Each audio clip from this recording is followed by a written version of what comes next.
Միշտ չէ, որ գիտական հայտնագործությունները սկսվում են «Էվրիկա» գտա բացականչությամբ։ Հաճախ նրանք սկսվում են պարզ գուշակությամբ, ինչ-որ կասկածանքով, ինչ-որ անհանգստության զգացումով։ Չարլզ Մուրն այսպես է նկարագրել իր կյանքի կտրուկ շրջադարձը։ Այս մարդու զարմանալի ճակատագիրը ելակետ հանդիսացավ մեր վավերագրական ֆիլմի համար։ Մուրի լուսավորած վարկածը մեզ բոլորիս համար, ողջ մարդկության համար ազդարար կլինի, բայց եկեք ամեն ինչի մասին խոսենք հերթականությամբ։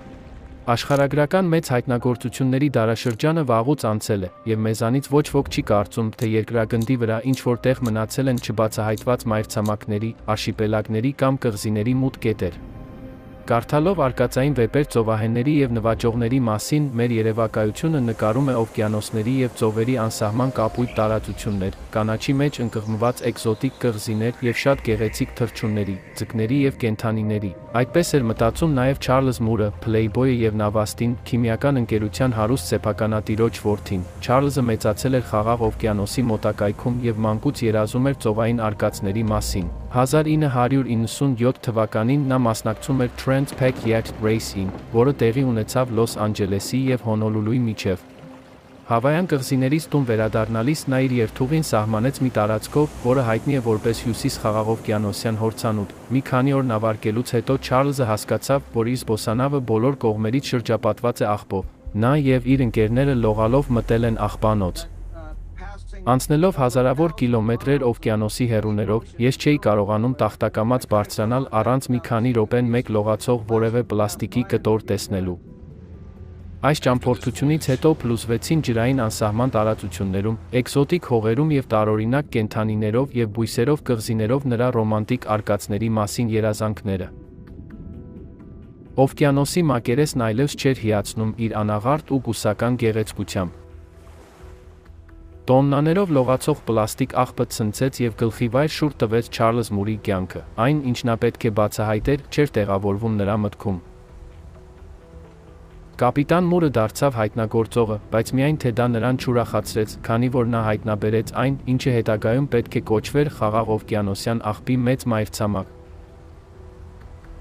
Չարլզն անհոգ Փլեյբոյից վերածվեց լուրջ տղամարդու եւ նախանձախնդիր բնապահպանի։ Նա վաճառեց հոր քիմիական ընկերությունում իրեն պատկանող բաժնետոմսերը եւ դրանցից ստացված եկամուտը օգտագործեց Augeletta Marine Research Foundation (AMRF) բնապահպանական կազմակերպությունը հիմնելու համար, որը սկսեց ուսումնասիրել Խաղաղ օվկիանոսի էկոլոգիական վիճակը։ Չարլզ Մուրի համար հեշտ չի եղել, նրա զեկույցները եւ նախազգուշացումները երկար ժամանակ մերժվել են, նրա հետազոտություններին լուրջ չեն վերաբերվել։ Այս ամենի պատճառները շատ են։ Օվկիանոսագետը կոչ էր անում տարբեր երկրների կառավարություններին կրճատել պլաստիկի արտադրությունը եւ սպառումը եւ մեծ գումարներ հատկացնել դրա վերամշակման համար, եւ նրա պահանջը ենթադրում էր ոչ թե փոքր, այլ զգալի գումարներ։ Բայց այնուամենայնիվ Չարլզին հաջողվեց հասնել ամենակարևորին՝ ցնցել բնապահպանների համաշխարհային հանրությանը եւ ուշադրություն հրավիրել համաշխարհային օվկիանոսի պլաստիկով աղտոտվածության վրա։ Այդ ժամանակ նա, ինչպես ոչ ոք, հասկացավ օվկիանոսի հետ կատարվածի վտանգը եւ թե դա ինչ վտանգ է ներկայացնում մեր մոլորակի վրա կյանքի համար։ Չարլզը կատարեց առաջին քայլը, նա բարձրաձայնեց խնդրի մասին։ Բայց ինչպես է այս բացահայտումը վերաբերվում մեզանից յուրաքանչյուրին։ Ինչ անել հաջորդիվ, ինչպես կանխել աղետի զարգացումը։ Այս հարցերի պատասխանները ստանալու համար նախ պետք է հասկանալ, թե ինչպես է աշխատում համաշխարհային օվկիանոսի գլոբալ մեքենան եւ ինչպես մենք վթարեցինք այն։ Օվկիանոսի գործառույթները։ Օվկիանոսն անսահման աշխարհ է, որտեղ ընկղմվում են մեր երևակայությունը եւ գիտական հետաքրքրասիրությունը։ Օվկիանոսային էկոհամակարգերը բարդ ժամացույցի նման պահպանում են փխրուն հավասարակշռությունը, որը անհրաժեշտ է երկրի վրա կյանքի համար։ Օվկիանոսը մեր մոլորակի բնական օդորակիչն է, այն կուտակում է ջերմությունը եւ աստիճանաբար արտազատում դա, անհավանական է, բայց օվկիանոսի ջրի ընդամենը 10 մետրանոց շերտը կարող է կուտակել ավելի շատ ջերմություն, քան երկրի ամբողջ մթնոլորտը։ Օվկիանոսի ջերմաունակությունը մի յուրահատուկ ունակություն է, որը մեղմացնում է ջերմաստիճանի տատանումները ինչպես ցերեկվա եւ գիշերվա միջև, այնպես էլ եղանակների միջև, ամռանը եւ ձմռանը։ Ծովային հոսանքները շրջապտույտ են գործում մոլորակի շուրջ, ջերմություն եւ սննդարար նյութեր տեղափոխելով հասարակածից դեպի բևեռային լայնություններ եւ հակառակը։ Այս գործընթացը մեղմացնում է ջերմաստիճանների ծայրահեղությունները, օվկիանոսի ջերմաստիճանը ազդում է կենդանիների և բույսերի կյանքի ցիկլերի վրա ինչպես օվկիանոսում, այնպես էլ ցամաքում։ Օվկիանոսն ակտիվորեն ազդում է մթնոլորտային գործընթացների վրա, նպաստելով ամպերի և տեղումների առաջացմանը։ Ամեն օր հսկայական քանակությամբ ջուր է գոլորշիանում նրա մակերեսից, որն այնուհետև խտանում է ամպերի մեջ և անձրևի կամ ձյան տեսքով վերադառնում Երկիր։ Սա կարևոր գործընթաց է, որն ապահովում է քաղցրահամ ջրով գետերը, լճերն ու հողը։ Միկրոսկոպիկ ջրիմուռները, ինչպիսին է ֆիտոպլանկտոնը, արտադրում են մարդկության շնչած թթվածնի մոտ 50%-ը։ Յուրաքանչյուր երկրորդ շունչը, որը մենք կատարում ենք, մեզ նվիրել է օվկիանոսը։ Օվկիանոսում ապրում են նաև կենդանի օրգանիզմների միլիոնավոր տեսակներ, մանր մանրէներից մինչև վեհասքանչ կետերը։ Այստեղ պահպանվել են կենդանիների տեսակներ, որոնք գոյություն են ունեցել 100 միլիոնավոր տարիներ։ Օվկիանոսը դա այն տեղն է, որտեղ սկիզբ է առել կյանքը, և մեր մոլորակի ապագան կախված է ևս օվկիանոսից։ Օվկիանոսը մեկ փոխկապակցված օրգանիզմ է, որն իր մեջ ներառում է մեր մոլորակի բոլոր ջրային ռեսուրսները։ Բայց պարզվեց, որ այս աներևակայելի բարդ կենդանի համակարգը ծանր հիվանդ է, և դրա պատճառը օգտագործած պլաստիկի հանդեպ մեր անմիտ վերաբերմունքն է։ Պլաստիկն ինքնին բավականին ամուր և շատ հարմարավետ նյութ է, բայց պլաստիկով աղտոտումը դա թույն է, որը աղտահարում է օվկիանոսը։ Չարլզ Մուրը առաջինն էր, ով հասկացավ այս աղետի մասշտաբը։ Ամեն օր մեր օվկիանոսն էլ ավելի շատ է աղտոտվում։ Մենք էլ ավելի ենք մոտենում այն պահին, երբ հիվանդությունը անդառնալի բնույթ կստանա։ Ինչպես հիվանդի դեպքում, առողջացման առաջին քայլը պետք է լինի հիվանդության պատմության ուսումնասիրությունը և ճիշտ ախտորոշումը։ Իր ցնցող բացահայտումից 2 տարի անց Չարլզը հավաքեց երկրորդ արշավախումբը, այսպես կոչված աղբի մայրցամաքը մանրամասն ուսումնասիրելու համար։ Այս արշավախմբի արդյունքները ապշեցրեցին գիտական հանրությանը։ 1999-ին սա իսկապես բացահայտում էր, քանի որ մեր նմուշների վերլուծությունից հետո մենք հասկացանք, որ մակերևութային ջրերում պլաստիկի քաշը 6 անգամ ավելի մեծ է, քան կենդանաբանական պլանկտոնի քաշը, որն այդ էկոհամակարգի սննդի հիմնական աղբյուրն է։ Այն փաստը, որ պլաստիկը գերազանցում է օվկիանոսում առկա կենդանի օրգանիզմներին, անհանգստացրեց շատ մարդկանց։ Խաղաղօվկիանոսյան աղբի մեծ մայրցամաքը իրականում մոլորակի ամենամեծ աղբավայրն է, որը արագորեն աճում է մոտավորապես 1950 ականներից ի վեր։ Օվկիանոսային աղբավայրը տարածվում է Հյուսիսային Ամերիկայի արևմտյան ափից մինչև Ճապոնիա։ Դրա տարածքը տատանվում է և մոտավորապես հավասար է 1,6 միլիոն քառակուսի կիլոմետրի։ Աղբի կեղտաբիծը պարունակում է առնվազն 80,000 տոննա աղբ, և դա միայն այսբերգի գագաթն է։ Պլաստիկի մոտավորապես 70%-ը նստում է օվկիանոսի հատակին, հենց այնտեղ կարող է թաքնված լինել աղբի զգալի քանակությունը։ Ոչ ոք չգիտի, թե իրականում որքան աղբ է պարունակում մեծ խաղաղօվկիանոսյան աղբավայրը։ Խաղաղօվկիանոսյան հյուսիսային մերձարևադարձային շրջապտույտը չափազանց մեծ է գիտնականների ուսումնասիրության համար։ Չափումները ցույց են տվել, որ մեծ աղբի բիծը աճում է աղետալի արագությամբ։ 2015-ից 2022 թվականներին դրանում պլաստիկի միջին զանգվածն աճել է 5 անգամ։ Ընդ որում, պլաստիկի փոքր բեկորների թիվն աճել է 10 անգամ։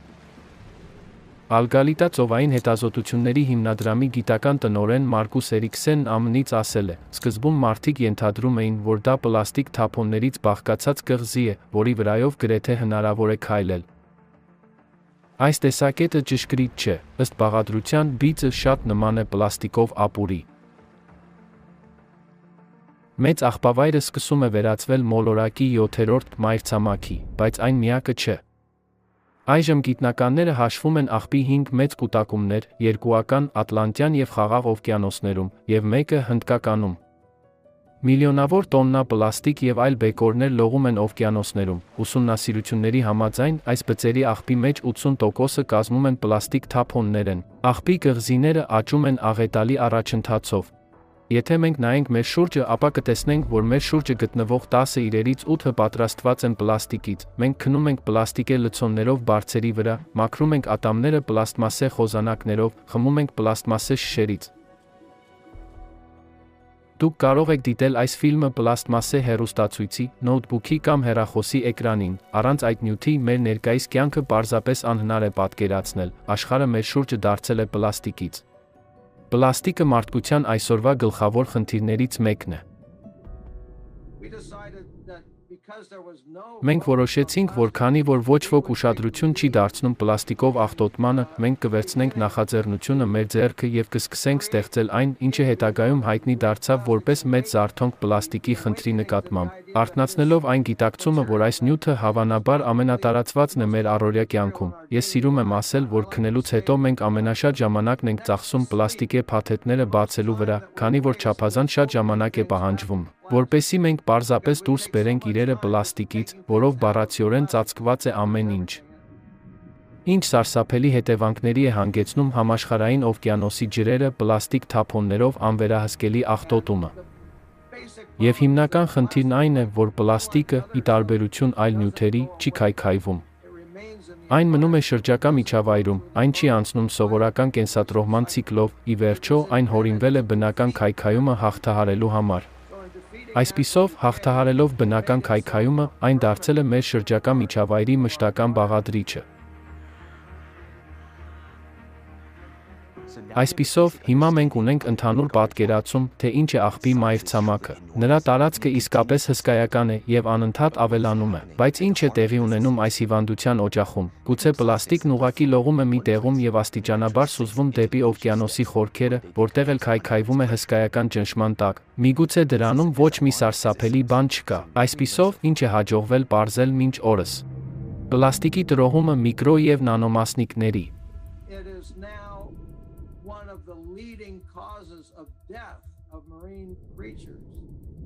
Այժմ պլաստիկը հանդիսանում է ծովային արարածների մահվան գլխավոր պատճառներից մեկը և անհրաժեշտ է այն ուսումնասիրել որպես սպանիչ, այն գիշատիչ է, ով սպանում է, բայց երբեք չի ուտում, բացի այդ, այն ինքնին դառնում է սպառման առարկա, լցնում է ստամոքսը, բայց ոչ մի սննդային արժեք չի կրում։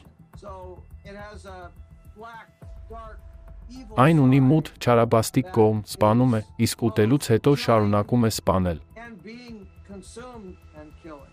Այն աղտոտում և խցանում է ստամոքսը և անում է դա անընդհատ աճող մասշտաբով։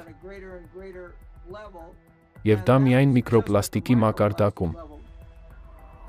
Ամեն տարի աշխարհում արտադրվում են ավելի քան 400 միլիոն տոննա պլաստիկե թափոններ և կանխատեսվում է, որ մինչև 2040 թվականը այս ցուցանիշը կեռապատկվի։ Տարեկան մոտ 11 միլիոն տոննա պլաստիկ է մտնում համաշխարհային օվկիանոս, ինչը համարժեք է ավելի քան մեկ պլաստիկով բեռնված աղբատար մեքենայի, որ ամեն րոպե թափվում է մեր օվկիանոս։ Ներկայումս մեր օվկիանոսներն արդեն պարունակում են մոտ 200 միլիոն տոննա պլաստիկ։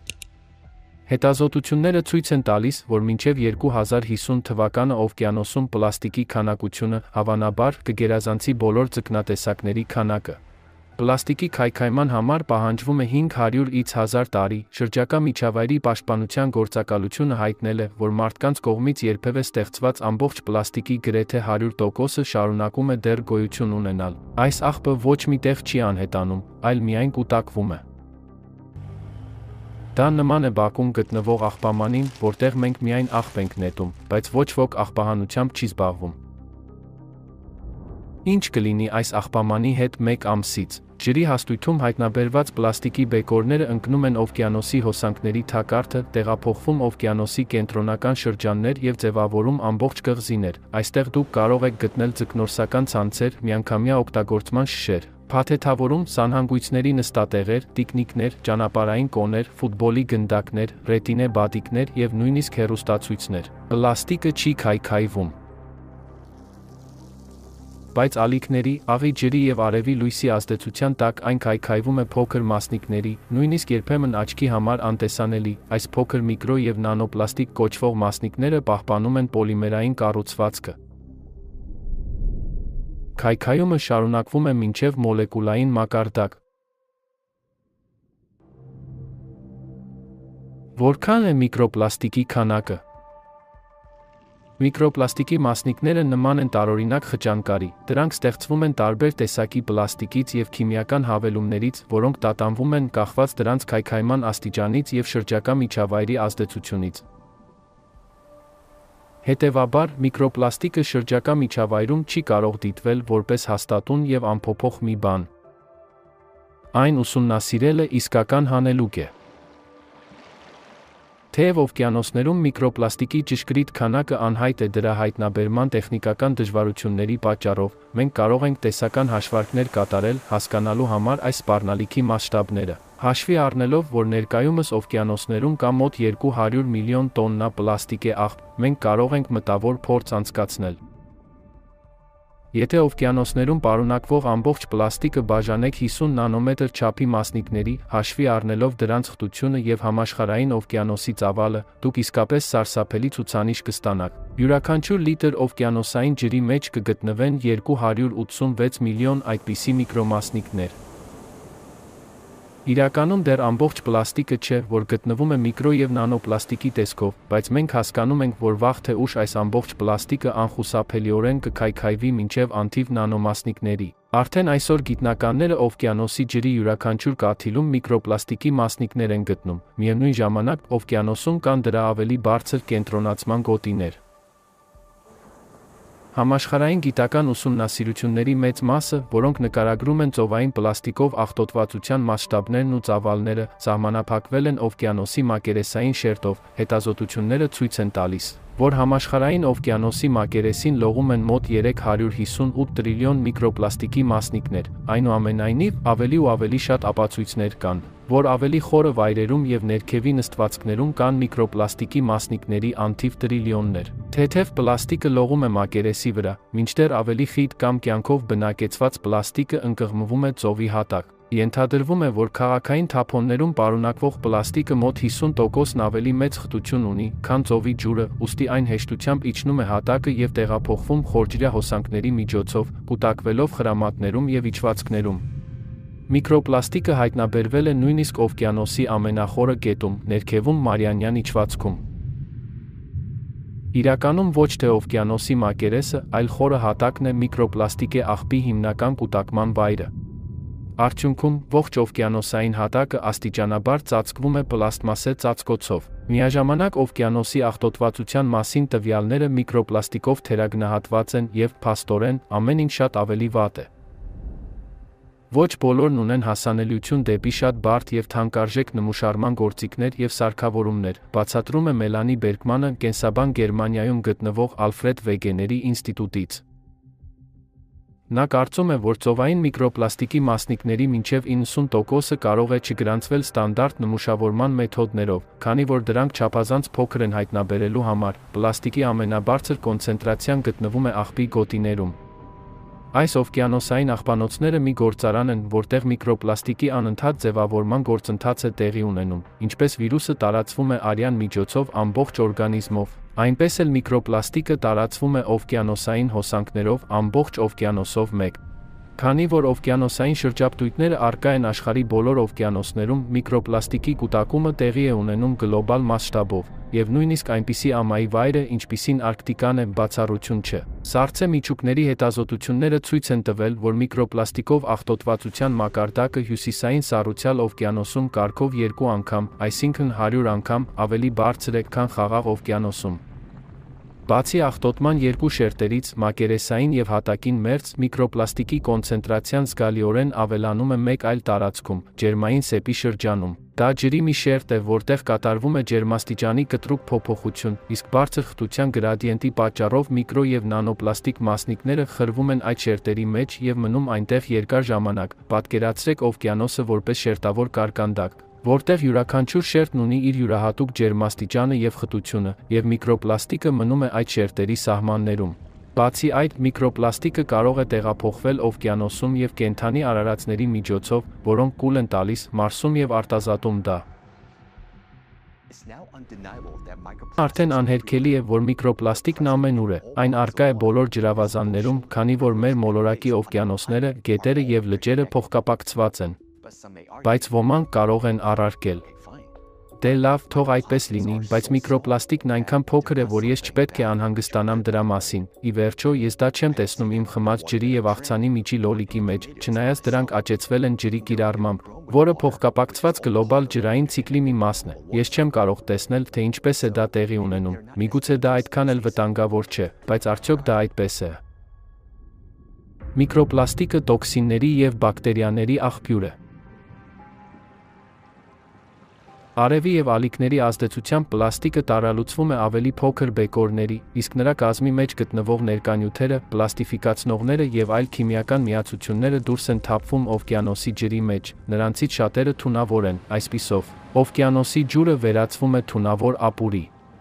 Այս ապուրում պլաստիկի տարալուծման գործընթացը միկրո և նանոպլաստիկի շարունակվում է անընդհատ, և օվկիանոսը դառնում է էլ ավելի թունավոր։ Հետազոտությունները ցույց տվեցին, որ նանոպլաստիկը ավելի թունավոր է համեմատած միկրոպլաստիկի հետ, քանի որ այն սպունգի պես ավելի լավ է ներծծում աղտոտող նյութերը ջրից և օդից։ Պլաստիկ թափոնների մակերեսը բնակեցված է վնասակար ջրիմուռներով, բակտերիաների և սնկերի գաղութներով, և այնտեղ նրանք արագորեն բազմանում են։ Պլաստիկե կղզիները հանդիսանում են պաթոգեն միկրոօրգանիզմների աղբյուր, որոնք կարող են վտանգավոր հիվանդություններ առաջացնել մարդկանց և կենդանիների մոտ։ Բացի այդ, պլաստիկ թափոնները կարող են դառնալ կամուրջ, որով ափամերձ օրգանիզմները մտնում են բաց օվկիանոս, խախտելով էկոհամակարգերի փխրուն հավասարակշռությունը։ Այսպիսով, այս աղբի կղզիները դառնում են վտանգավոր բակտերիաների բուծարաններ, որոնք սպառնալիք են ներկայացնում բոլոր կենդանի էակների համար։ Միկրոպլաստիկը սպանում է կենդանի օրգանիզմներին։ Պլաստիկը լուրջ ազդեցություն է գործում ծովային էկոհամակարգերի վրա։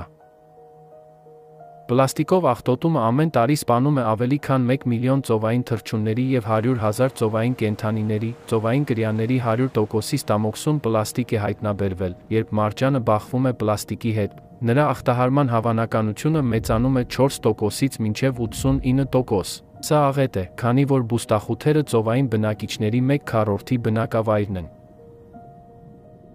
Տեսակների մեծ անհետացման աղետը, որի միջով մենք անցնում ենք, նման է դինոզավրերին ոչնչացնող իրադարձությանը, և այն նորից կվերածնի կյանքը մոլորակի վրա։ Սրա մեջ որոշակի ճշմարտություն կա։ Կյանքն իսկապես ոչնչանում է։ Ես հավատում եմ, որ օվկիանոսում կյանքը հենց հիմա ոչնչացվում է պլաստիկի պատճառով, իսկ ցամաքում կլիմայի փոփոխության և նույնպես պլաստիկի պատճառով։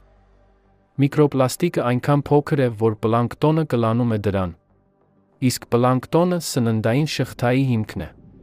Դրանով սնվում են ծովային կյանքի շատ տեսակներ։ Նրանք, ովքեր պլանկտոն չեն ուտում, ուտում են նրանց, ովքեր արդեն կերել են այդ պլանկտոնը, այսպիսով միկրոպլաստիկը ներառված է սննդային շղթայի մեջ։ Որքան մեծ է ձուկը, այնքան ավելի շատ միկրոպլաստիկ է այն պարունակում, ըստ հետազոտության, երկրի վրա երբևէ ապրած ամենամեծ կենդանին հանդիսանում է նաև միկրոպլաստիկի ամենամեծ սպառողը։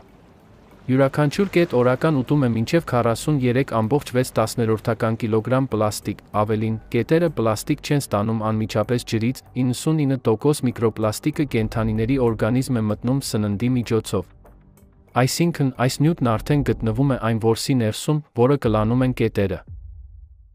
Հարկ է նշել, որ ավելի փոքր միկրոպլաստիկը բջջային մակարդակում ավելի վտանգավոր ազդեցություն են ունենում օրգանիզմների վրա, նանո չափի պլաստիկն անցնում է բջջային թաղանթի արգելքը և չի արտազատվում օրգանիզմի, քանի որ մնում է բջիջների ներսում։ Ավելին, միկրո և նանոպլաստիկը վնասում է ԴՆԹ-ն միջուկի ներսում։ Պլաստիկ մասնիկներն իրենք պարունակում են թունավոր նյութեր, գումարած նրանք կլանել են օրգանական աղտոտիչներ ծովի ջրից, և բացի այդ, դրանք արդեն բնակեցված են բակտերիաների գաղութներով, և ի վերջո, ծովամթերքի հետ միասին այս ամենը մտնում է մարդու օրգանիզմ։ Այսպիսով, իրականում մենք ոչ միայն ուտում ենք մեր սեփական աղբը, այլ ուտում ենք տոքսիններով, բակտերիաներով և սնկերով համեմված աղբը։ Բացի այդ, միկրո և նանոպլաստիկը մտնում է մեր օրգանիզմ այլ սննդամթերքի, խմելու ջրի, օդի և ծովային քամու հետ։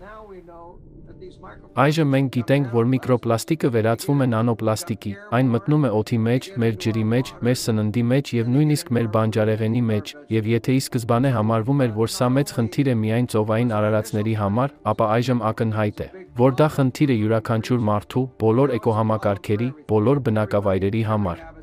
Այժմ մենք գիտենք, որ պլաստիկն իրականում հիվանդություններ է առաջացնում, պլաստիկը կրճատում է ձեր կյանքը։ Միկրո և նանոպլաստիկը կուտակվում է արյան մեջ և տարածվում մարդու տարբեր օրգաններում։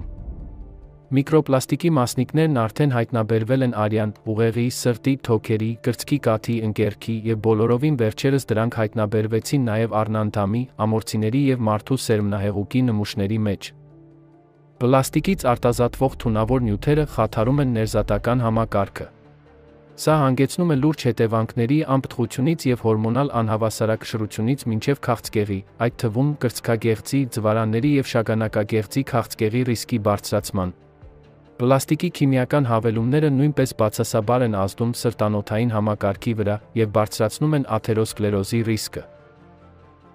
Միկրո և նանոպլաստիկ մասնիկները, ներթափանցելով ուղեղ, մեծացնում են նեյրոդեգեներատիվ խանգարումների հավանականությունը, ինչպիսիք են Ալցհեյմերի և Պարկինսոնի հիվանդությունները։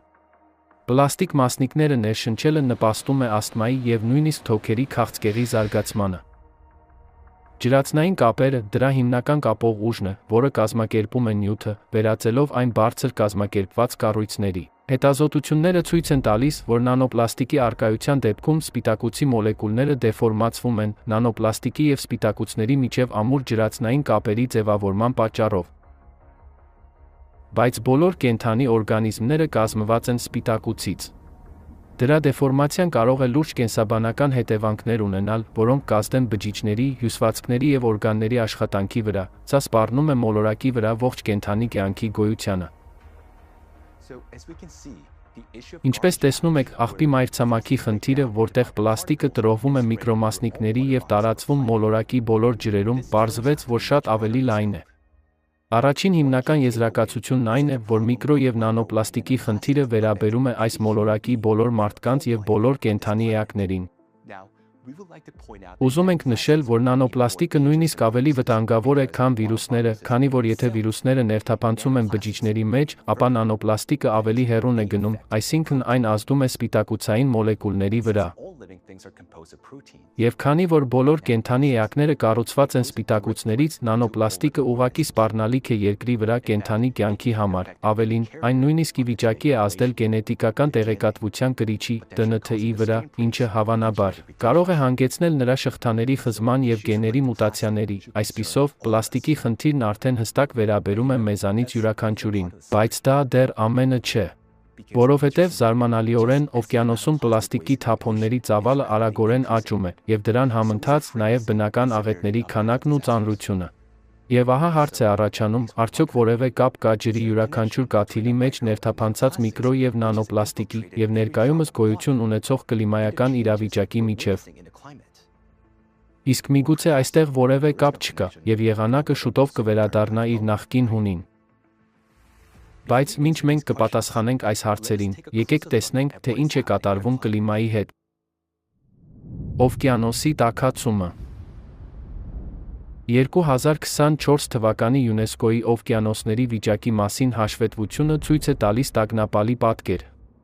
Օվկիանոսների տաքացման տեմպերը 20 տարում կրկնապատկվել են, իսկ օվկիանոսում ջերմության պարունակությունը հասել է առավելագույն մակարդակի։ Ուսումնասիրությունը ցույց է տալիս, որ թեև օվկիանոսները 1955-ից 1986 թվականներին կայուն տաքացել են, վերջին մի քանի տասնամյակների ընթացքում տաքացումը զգալիորեն արագացել է։ 2023 թվականին օվկիանոսի մակերևույթի ջերմաստիճանի բացարձակ ռեկորդ գրանցվեց դիտարկումների ողջ պատմության ընթացքում, և 2024 թվականը շարունակեց այս միտումը։ Օվկիանոսի մակերևույթի ջերմաստիճանը 15 ամիս շարունակ մնացել է ռեկորդային։ Պատմության մեջ առաջին անգամ մոլորակի միջին տարեկան ջերմաստիճանը 1,5 աստիճան Ցելսիուսով բարձրացել է մինչարդյունաբերական մակարդակից, բայց հենց այս ցուցանիշն է, ըստ փորձագետների, այն կրիտիկական շեմը, որից հետո մարդկությունը կբախվի լայնածավալ կլիմայական ցնցումների հետ։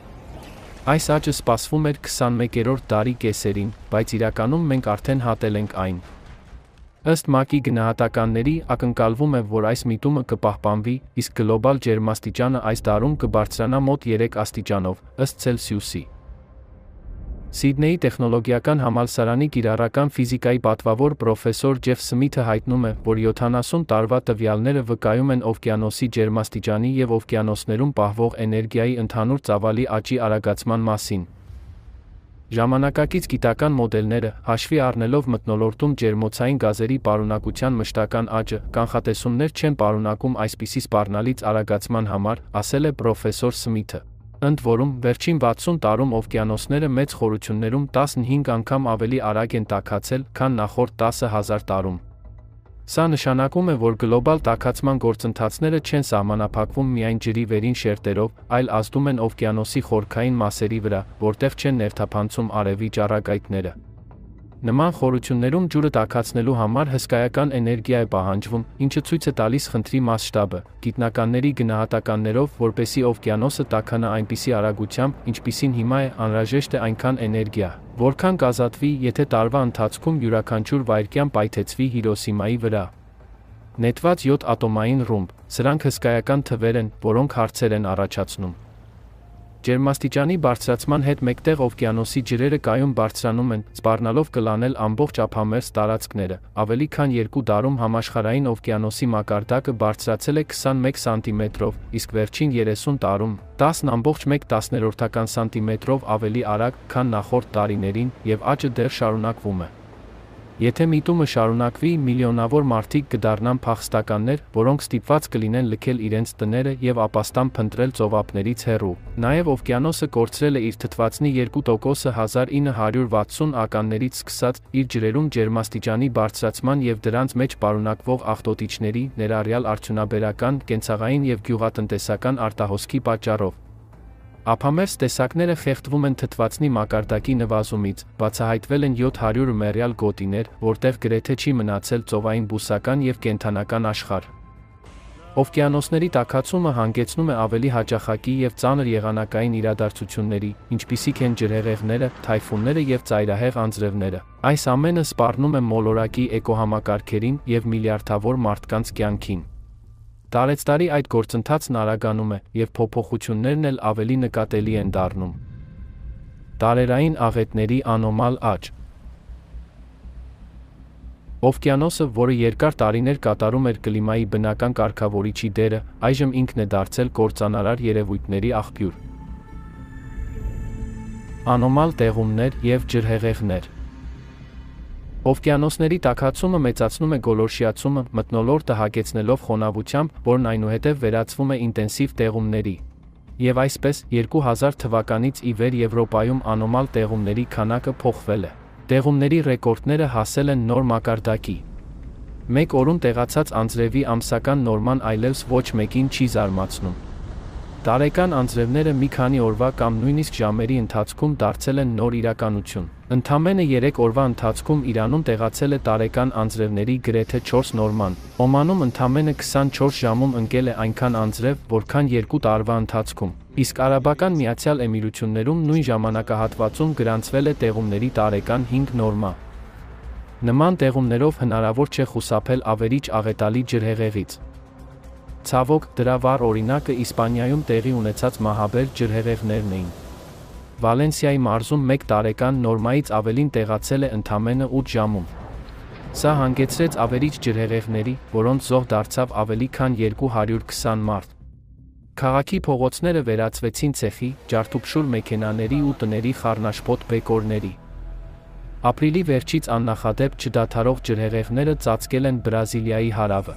Տարերքից զոհվել է 181 մարդ։ Ավելի քան կես միլիոն մարդ անօթևան է մնացել։ Ջրային տարերքը հարյուրավոր կյանքեր է խլել Աֆղանստանի հյուսիսային նահանգներում։ Ջրերի ու ցեխի մոլեգնող գետերը ավերել են բնակավայրերը։ Ջրհեղեղների պատճառ են դարձել չդադարող տեղատարապ անձրևները, որոնք եկել են երկարատև երաշտից հետո։ 2024 թվականի գարնանային ջրհեղեղները Ռուսաստանում իսկական աղետ են դարձել։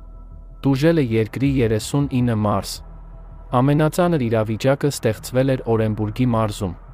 Տարածաշրջանում նման ջրհեղեղ չի եղել դիտարկումների ողջ պատմության ընթացքում։ Ղազախստանը բախվել է վերջին 80 տարվա ընթացքում ամենախոշոր ջրհեղեղների հետ։ Տուժել են երկրի 17 մարզերից 10-ը։ Տարհանվել է մոտ 100,000 մարդ։ Ջրհեղեղների վիճակագրությունը։ Եթե 1970 ականներին 10 տարվա ընթացքում ընդամենը 260 ուժեղ ջրհեղեղ է եղել, ապա 2014-ից 2023 թվականներին ջրհեղեղների թիվը հասել է 1700-ի, այսինքն դրանք աճել են 6.5 անգամ։ Եվրոպայում վերջին 5 տարվա ընթացքում էքստրեմալ տեղումները սկսել են տեղի ունենալ 44 անգամ ավելի հաճախ, քան 2000 ականներին։ 2024 թվականին աղետների միջև ընկած ժամանակահատվածը սկսեց կրճատվել նկատվել, եւ նրանց հզորությունն այնքան մեծացավ, որ մարդիկ ժամանակ չունեն վերականգնվելու նախորդ աղետից, նախքան կործանարար աղետի էպիկենտրոնում նորից հայտնվելը։ Իսկ հետևանքները տնտեսության եւ ենթակառուցվածքների վրա ձգվում են ամիսներ կամ նույնիսկ տարիներ։ Ձյան տեղումներ։ Ձյան տեղումները գերազանցում են նաև պատմական բոլոր ռեկորդները։ Անցած ձմռանը ձյան լայնածավալ տեղումները ծածկել են Եվրոպայի երկրները, ԱՄՆ, Կանադան, Ռուսաստանը, Ղազախստանը, Չինաստանը, Թուրքիան, Ճապոնիան եւ շատ այլ տարածաշրջաններ։ Մոնղոլիայի տարածքի ավելի քան 90%-ը ծածկված էր ձյունով, տեղ-տեղ ավելի քան 1 մետր բարձրությամբ։ Աղետալի վնաս է հասցվել անասնապահական շրջաններին։ Սովից եւ հյուծվածությունից սատկել է մոտ 4 միլիոն գլուխ խոշոր եղջերավոր անասուն։ Ջերմաստիճանի անոմալիաներ։ 2024 թվականին գրեթե բոլոր երկրները ջերմային ռեկորդային ալիքներ են ապրել եւ շարունակում են ապրել։ Մարտի 15-ին Չեխիայի Պրահա քաղաքում, որտեղ միջին առավելագույն ջերմաստիճանը սովորաբար չի գերազանցում 9 աստիճան Ցելսիուսը, 249 տարվա դիտարկումների ընթացքում առաջին անգամ գրանցվել է ջերմաստիճանի նոր առավելագույնը՝ +18.6 աստիճան Ցելսիուս։ Ապրիլը նաև աննախադեպ ջերմաստիճանի քաոս բերեց Եվրոպա։ Ընդամենը 10 օրվա ընթացքում աշխարհի 128 երկրներում շոկի ռեկորդներ են գրանցվել։ Եվրոպայի երկրների մեծ մասում ապրիլին ավելի տաք էր, քան սովորաբար լինում է ամռան կեսին։ Միաժամանակ գրանցվել է դիտարկումների ողջ պատմության ընթացքում ջերմաստիճանի կտրուկ անկումներից մեկը։ Սլովենիայում օդի ջերմաստիճանը ընդամենը 1 օրում ռեկորդային անկում է գրանցել ավելի քան 26 աստիճանով։ Հնդկաստանում ապրիլի առավելագույն ջերմաստիճանը հասել է 46 աստիճան Ցելսիուսի, մինչև 35 աստիճան Ցելսիուս նորմայի դեպքում։ Մարդիկ չեն կարող դիմակայել նման ջերմային բեռին։ Այն բանից հետո, երբ ոստիկանները փողոցում աշխատելիս սկսեցին կորցնել գիտակցությունը, նրանց հանդերձանքի մեջ մտան օդորակիչներով սաղավարտները։ Սաուդյան Արաբիայի Մեքքա քաղաքում հունիսին մի քանի օր անընդմեջ ջերմաստիճանը չի իջել 40 աստիճանից ցածր։ Ծայրահեղ շոկը համընկել է հաջի ժամանակի հետ, որտեղ միայն 1 օրվա ընթացքում, հունիսի 16-ին, ջերմային հարված են ստացել ավելի քան 2700 ուխտավորներ։ Անտանելի շոկից մարդիկ ընկնում էին հենց փողոցներում։ Անհավատալի է, բայց զոհվել է առնվազն 1300 մարդ։ Տորնադոներ եւ միկրոպայթյուններ։ Մթնոլորտի ջերմաստիճանի եւ խոնավության բարձրացումը պայմաններ են ստեղծում ավելի հզոր փոթորիկների ձևավորման համար, որոնք հաճախ հանգեցնում են տորնադոների առաջացմանը։ Վերջին տասնամյակների ընթացքում Եվրոպայում տորնադոների միջին տարեկան թիվն աճել է 18 անգամ։ Եվ դրանք էլ ավելի են հզորացել։ Սեպտեմբերի 28-ին ավերիչ տորնադոն անցել է Մոսկվայի մարզով։ Նման հզորության տորնադոն աշնանը բարեխառն լայնություններում բացարձակ անոմալ երևույթ է։ Վերջին տարիներին մթնոլորտային միկրոպորտկումները սկսել են առաջանալ վախեցնող հաճախականությամբ։ Գետնին հետ բախվելիս օդի իջնող հոսքն առաջացնում է քամու հորիզոնական պորտկումներ, որոնց արագությունը կարող է հասնել 130 կմ/ժ։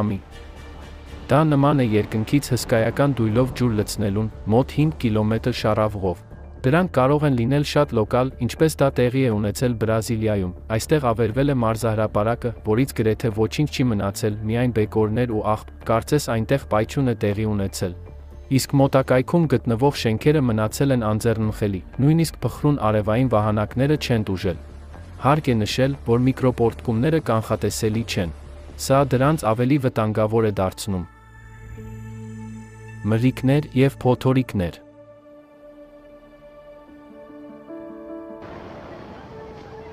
Փոթորիկները սկսել են ցամաք դուրս գալ այն վայրերում, որոնք նախկինում անվտանգ էին համարվում։ Դիտարկումների ողջ պատմության ընթացքում ընդամենը 3 փոթորիկ է հարվածել Մեքսիկայի ափերին Ակապուլկո քաղաքի շրջանում։ Օտիս փոթորիկը 2023 թվականի հոկտեմբերին եւ Ջոն փոթորիկը 2024 թվականի սեպտեմբերին, որն իսկական մղձավանջ է դարձել Մեքսիկայի բնակիչների համար։ Գործնականում ցրվելուց եւ օվկիանոս մտնելուց հետո այն կրկին անսպասելիորեն ուժեղացել եւ էլ ավելի մեծ ուժով հարվածել է երկրին։ Յագի թայֆունը Վիետնամ է բերել հսկայական քանակությամբ տեղումներ, որոնց հետևանքով զոհվել է առնվազն 300 մարդ, իսկ հարյուրավոր մարդիկ վիրավորվել են։ Արևադարձային Հելեն փոթորիկն ամենահզորն է դարձել օդերևութաբանական դիտարկումների սկզբից ի վեր։ Մահացու տարերքը 6 նահանգներում առնվազն 230 մարդու կյանք է խլել։ Միաժամանակ ԱՄՆ-ի տնտեսությունը մոտ 250 միլիարդ դոլարի վնաս է կրել։ Երկու շաբաթ էլ չէր անցել, երբ Ֆլորիդա նահանգին հարվածեց հերթական հզոր Միլթոն փոթորիկը։ Նրանից պահանջվեց 12 ժամից մի փոքր ավելի, որպեսզի ուժեղանա առաջինից մինչև ամենաբարձր 5-րդ կատեգորիան։ Ֆիլիպինները բախվել են բնական աղետների աննախադեպ շարքի հետ։ 6 թայֆուն է հարվածել երկրին 1 ամսից էլ պակաս ժամանակահատվածում, որոնցից 4-ը հարվածել են ընդամենը 10 օրվա ընթացքում։ Այս աղետները խլեցին առնվազն 171 մարդու կյանք և զգալի վնաս պատճառեցին երկրի տնտեսությանը։ Թայֆուններն ազդել են 9 միլիոն մարդու վրա։ Փոթորիկների ինտենսիվությունն ու հաճախականությունը նույնպես աճում են։ Սեպտեմբերի 12-ից կենտրոնական և արևելյան Եվրոպայի երկրներին պատուհասեց վերջին մի քանի տասնամյակների ընթացքում ամենահզոր Բորիս փոթորիկը։ Զոհվեց 26 մարդ, իսկ Եվրամիության տնտեսությանը հասցվեց բազմամիլիարդանոց վնաս։ Մենք, իհարկե, հիշատակեցինք կլիմայի հետ տեղի ունեցողի միայն մի փոքր մասը։ Այս անոմալիաների ցանկը կարելի է շարունակել շատ ու շատ երկար ժամանակ։ Բայց նույնիսկ նրանից, ինչի մասին մենք խոսեցինք, պարզ է դառնում, որ կլիմայի հետ կապված իրավիճակը բառացիորեն չհայտարարված պատերազմ է մարդկության դեմ։ Մենք ստանում ենք հարվածը հարվածի հետևից։ Եվ եթե իրական ռազմական գործողություններում հակառակորդները կարող են պայմանավորվել և վայր դնել զենքերը, ապա կլիմայի հետ չես պայմանավորվի։ Եվ այնուամենայնիվ, մենք կարող ենք և պետք է հաղթենք նրան։ Դրա մասին մենք կխոսենք ավելի ուշ։ Մինչ այդ, մենք պետք է հասկանանք, թե ինչու է այս ամենը տեղի ունենում։ Ինչու է տաքանում օվկիանոսը։ Վարկած։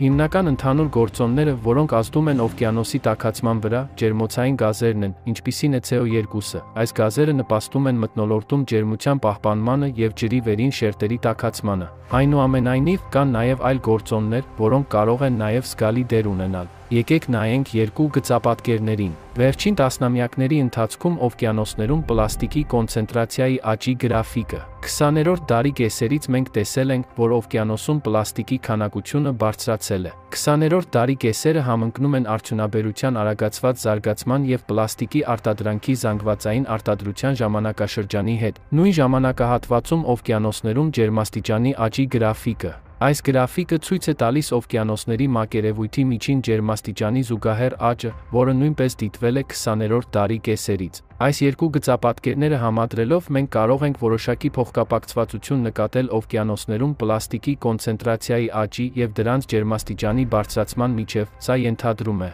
որ պլաստիկով աղտոտումը կարող է լինել օվկիանոսի ջրերի տաքացման նշանակալի, բայց թերագնահատված գործոններից մեկը։ Եկեք ավելի մանրամասն քննարկենք, թե ինչպես պլաստիկը կարող է ազդել օվկիանոսի գործառույթների, ջրի ջերմահաղորդունակության և ջերմունակության վրա, և ինչպես այդ գործընթացները կարող են նպաստել դրա տաքացմանը։ Դա անելու համար եկեք մի փոքր խորանանք ջրի կառուցվածքի և հատկությունների մեջ։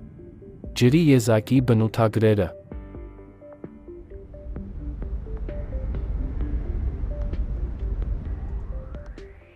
Ջուրը երկրի վրա ամենայուրահատուկ և խորհրդավոր նյութերից մեկն է։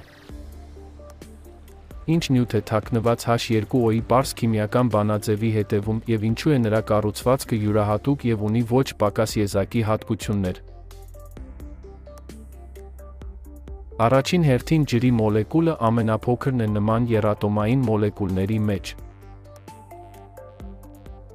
Այն զարմանալիորեն ներդաշնակ է և համապատասխանում է ոսկե հատվածին։ Ջրի մոլեկուլը ունի սիմետրիկ վեաձև կառուցվածք, քանի որ ջրածնի երկու փոքր ատոմները գտնվում են թթվածնի համեմատաբար խոշոր ատոմի մեկ կողմում։ Սա հստակ տարբերում է ջրի մոլեկուլները գծային մոլեկուլներից, որտեղ բոլոր ատոմները կապված են շղթայական կապով։ Եռատոմային մոլեկուլները նորմալ պայմաններում առաջացնում են գազեր, իսկ ջրի մոլեկուլները՝ հեղուկ։ Ինչու՞։ Ջրի մոլեկուլները միմյանց հետ կապված են ջրածնային կապերով, ձևավորելով ամուր և կարգավորված կառուցվածք, ինչպես ընկերական կապերով կապված թիմը։ Ջրի մոլեկուլներն ունեն նաև կլաստերների մեջ միավորվելու յուրահատուկ հատկություն։ Այլ կերպ ասած, ջուրը բարդ հեղուկ է, կազմված կրկնվող խմբերից։ Արդյունքում ջուրը ունի սառեցման և եռման անոմալ ջերմաստիճան, համեմատած այլ եռատոմային նյութերի հետ։ Եթե ջուրը ենթարկվեր ընդհանուր կանոններին, ապա այն պետք է սառչեր մոտ Ցելսիուսի -100 ջերմաստիճանում և եռալ մոտ Ցելսիուսի +10 ջերմաստիճանում։ Ջրի գրեթե բոլոր հատկությունները չեն ենթարկվում ֆիզիկայի այն օրենքների տրամաբանությանը, որոնք կարգավորում են այլ նյութերը։ Առաջին հատկանիշը։ Ջուրն ունի ամենաբարձր տեսակարար ջերմությունն ու հալման ջերմությունը, այսինքն ջուրը, համեմատած այլ նյութերի հետ, ավելի դժվար է սառեցնել, իսկ սառույցը հալեցնել։ Այս հատկության շնորհիվ համաշխարհային օվկիանոսը հանդիսանում է Երկրի վրա կլիմայի կարգավորիչը։ Օվկիանոսի ջուրն ավելի դանդաղ է սառչում, քան օդը և հողը, ինչը թույլ է տալիս նրան ցերեկը ջերմություն կուտակել, իսկ գիշերը դանդաղ արձակել այն, ամռանը օվկիանոսը կլանում է ավելորդ ջերմությունը, իսկ ձմռանը աստիճանաբար տալիս է այն։ Այսպիսով, օվկիանոսը կատարում է հսկա թերմոստատի գործառույթը, մեղմելով ջերմաստիճանի տատանումները։ Երկրորդ հատկանիշը։ Երբ ջրի ջերմաստիճանը փոխվում են նաև նրա հատկությունները։ Ջուրը հասնում է իր նվազագույն ջերմունակությանը 37 աստիճան Ցելսիուսում։ Հենց այս փաստն է կարևոր կենդանի օրգանիզմների համար, որոնք 2/3-ով բաղկացած են ջրից։ Մարդու և տաքարյուն կենդանիների մարմնի նորմալ ջերմաստիճանը գտնվում է հենց այս ջերմաստիճանային միջակայքում՝ 36-ից 39 աստիճան Ցելսիուս։ Այս ջերմաստիճանում նյութափոխանակության ամենաբարդ կենսաքիմիական ռեակցիաները տեղի են ունենում առավել արդյունավետ, թվում է, թե բնությունն ինքն է հոգ տարել, որպեսզի կենդանի օրգանիզմները կարողանան պահպանել իրենց ջերմությունը, առանց շատ էներգիա ծախսելու, և դրանով իսկ շարունակել իրենց զարգացումը։ Ջրի երրորդ հատկանիշը։ Ջրի երրորդ առանձնահատկությունն այն է, որ նյութերի մեծ մասը տաքանալիս ավելի քիչ խտություն է ունենում, քանի որ մոլեկուլները կարծես թե տարածվում են, իսկ սառչելիս ավելի մեծ խտություն է ձեռք բերում, երբ նրա մոլեկուլները մոտենում են միմյանց։ Բայց ջրի հետ կապված ամեն ինչ մի փոքր այլ է, երբ ջուրը սառչում է մինչև 4 աստիճան, նրա խտությունը մեծանում է, ինչպես շատ այլ նյութերի դեպքում, բայց երբ ջուրը սառչում է 4 աստիճանից մինչև 0 աստիճան, նրա խտությունը սկսում է նվազել։ Պարզվում է, որ ջուրն իր առավելագույն խտությանն է հասնում 4 աստիճանում, այլ ոչ թե 0 աստիճանի դեպքում։ Եվ ահա այստեղ սկսվում է ամենահետաքրքիրը, երբ ջուրը վերածվում է սառույցի, նրա խտությունն անմիջապես նվազում է ավելի քան 9%-ով։ Այսինքն, սառույցը գրավում է ավելի մեծ ծավալ, քան հեղուկ ջուրը, սա ջրի շատ անսովոր հատկանիշն է։ Քանի որ սառույցը դառնում է ավելի թեթև, քան ջուրը, այն չի խորտակվում, մնալով մակերեսի վրա, այն պաշտպանում է ջուրը և դրա մեջ գտնվող բոլոր կենդանի արարածներին լիակատար սառցակալումից։ Եթե ջրի խտությունը ընդհակառակն ավելանար սառչելիս, սառույցը կխորտակվեր։ Այնուհետև լճերի, գետերի և օվկիանոսների ամբողջ ջուրն ամբողջությամբ կսառեր, վերածվելով սառույցի պինդ բլոկների, սա կհանգեցներ ողջ կենդանի կյանքի մահվան։ Ջրի յուրահատուկ հատկությունները կապված են մոլեկուլների միջև ջրածնային կապերի առկայության հետ, սա առանցքային դեր է խաղում նրա ֆիզիկա-քիմիական հատկությունների որոշման գործում։ Ջրի ֆիզիկական հատկությունների փոփոխությունները կարող են ունենալ լուրջ ազդեցություն համաշխարհային օվկիանոսի ջերմային հավասարակշռության վրա, ջերմություն կուտակելու և փոխանցելու նրա ունակության վրա։ Այժմ մենք գրեթե պատրաստ ենք հասկանալու, թե ինչ է տեղի ունենում կլիմայի հետ, այսպիսով, մենք գիտենք, որ օվկիանոսը տաքանում է վտանգավոր արագությամբ, և մենք գիտենք, որ բացի մակերևույթին լողացող աղբի մայրցամաքից, մեծ քանակությամբ պլաստիկը ծածկում է օվկիանոսի հատակը։ Մենք նաև պարզել ենք, որ օվկիանոսի գրեթե յուրաքանչյուր կաթիլ պարունակում է միկրո և նանոպլաստիկի մասնիկներ, և որ ջուրն ինքնին ունի յուրահատուկ հատկություններ, և այսպես, վերջին քայլը, որը մենք պետք է անենք, դա պարզելն է, թե ինչպես են փոփոխվում ջրի այս յուրահատուկ հատկությունները պլաստիկի մասնիկների ազդեցության տակ։ Երբ մենք դա պարզենք, մենք կիմանանք, թե ինչու է օվկիանոսը տաքանում, և կհասկանանք, թե ինչ պետք է անենք։ Միկրո և նանոպլաստիկի ազդեցությունը ջրի հատկությունների վրա։ Պլաստիկը նավթի ածանցյալ է, այն չի քայքայվում, այլ տրոհվում է միկրո և նանոպլաստիկի մասնիկների։ Նանոպլաստիկի մասնիկները այնքան փոքր են, որ դրանց չափերը ավելի փոքր են, քան վիրուսների չափերը, հայտնվելով ջրի մեջ, այդ մասնիկները խախտում են նրա կանոնակարգված կառուցվածքը, որը հիմնված է մոլեկուլների միջև ջրածնային կապերի վրա։ Այս կապերը որոշում են ջրի հիմնական հատկությունները, եւ դրանց փոփոխությունները ազդում են նրանց ֆիզիկական եւ քիմիական բնութագրերի վրա։ Պլաստիկի որոշ տեսակների նանոմասնիկները, ինչպիսիք են պոլիէթիլենային տերեֆտալատը, պետը եւ նեյլոնը, պարունակում են թթվածնի եւ ազոտի ատոմներ։ Այս ատոմները ունակ են ջրածնային կապեր ստեղծել անմիջապես ջրի մոլեկուլների հետ։ Արդյունքում նման մասնիկները, կարծես, ներկառուցվում են նրա կանոնակարգված կառուցվածքի մեջ, փոխելով կազմությունը եւ խախտելով հիմնական հատկությունները։ Բացի այդ, ջրային լուծույթներում, որտեղ առկա են տարբեր նյութեր եւ pH-ի եւ ջերմաստիճանի փոփոխություններ, նանոպլաստիկի մասնիկները կարող են էլեկտրական լիցք ստանալ, դա տեղի է ունենում դրանց մակերևույթի քիմիական փոփոխությունների պատճառով։ Օրինակ, օքսիդացման միջոցով եւ ծովի ջրում նատրիումի դրական լիցքավորված եւ քլորի բացասական լիցքավորված իոնների կլանման հետևանքով։ Լիցքավորված պլաստիկ նանոմասնիկները, որոնք շրջապատված են իոններով, գրավում են ջրի մոլեկուլները եւ իրենց շուրջը ձևավորում մոլեկուլների բազմաշերտ մուշտակ, քիմիայի լեզվով դա կոչվում է հիդրատացիա, իսկ հենց մուշտակը կոչվում է հիդրացիոն պատյան։ Լոզանի պոլիտեխնիկական դպրոցի հետազոտողները որոշել են պարզել, թե որքան մեծ է իոնների համար այս հիդրացիոն պատյանը, այսինքն ջրի քանի մոլեկուլ է արձագանքում իոնին, նրանք հանգել են զարմանալի արդյունքների։ Պարզվել է, որ մեկ իոնը կարող է ազդել իրեն շրջապատող ջրի մոտավորապես միլիոն մոլեկուլների վրա։ Այս ազդեցությունը ուժեղանում է, եթե մասնիկը ունի բարձր մակերեսային լիցք եւ կլանված իոնների բարձր կոնցենտրացիան։ Արդյունքում նանոպլաստիկի մեկ մասնիկը կարող է փոխել ջրի միլիոնավոր մոլեկուլների հատկությունները։ Հիդրացիոն պատյանում շղթայված մոլեկուլները ավելի քիչ շարժուն են, ինչը նվազեցնում է դրանց ներդրումը ջրի ընդհանուր ջերմունակության մեջ։ Այսինքն նույն արտաքին ջեռուցման նույն քանակի դեպքում այդպիսի ջուրը, համեմատած մաքուր ջրի հետ, ավելի արագ կտաքանա, իսկ սառեցման դեպքում ավելի արագ կսառչի։ Բացի այդ, ջրածնային կապերի խաթարված կառուցվածքը նանոպլաստիկի շուրջ հանգեցնում է ջրի ջերմային հաղորդունակության նվազմանը։ Սա նշանակում է, որ նանոպլաստիկի կողքին գտնվող ջուրը կարող է ավելի տաք լինել, դրա ջերմությունը ցրելու ավելի ցածր ունակության պատճառով։ Այսպիսով, նանոպլաստիկը ակտիվորեն փոխազդում է ոչ միայն ջրի մեջ առկա իոնների եւ խառնուրդների հետ, այլ նաեւ ջրի մոլեկուլների հետ, փոխելով ջրածնային կապերի կառուցվածքը, որը սահմանում է ջրի հիմնական հատկությունները։ Արդյունքում փոխվում են ջրի ջերմունակությունը եւ ջերմահաղորդունակությունը։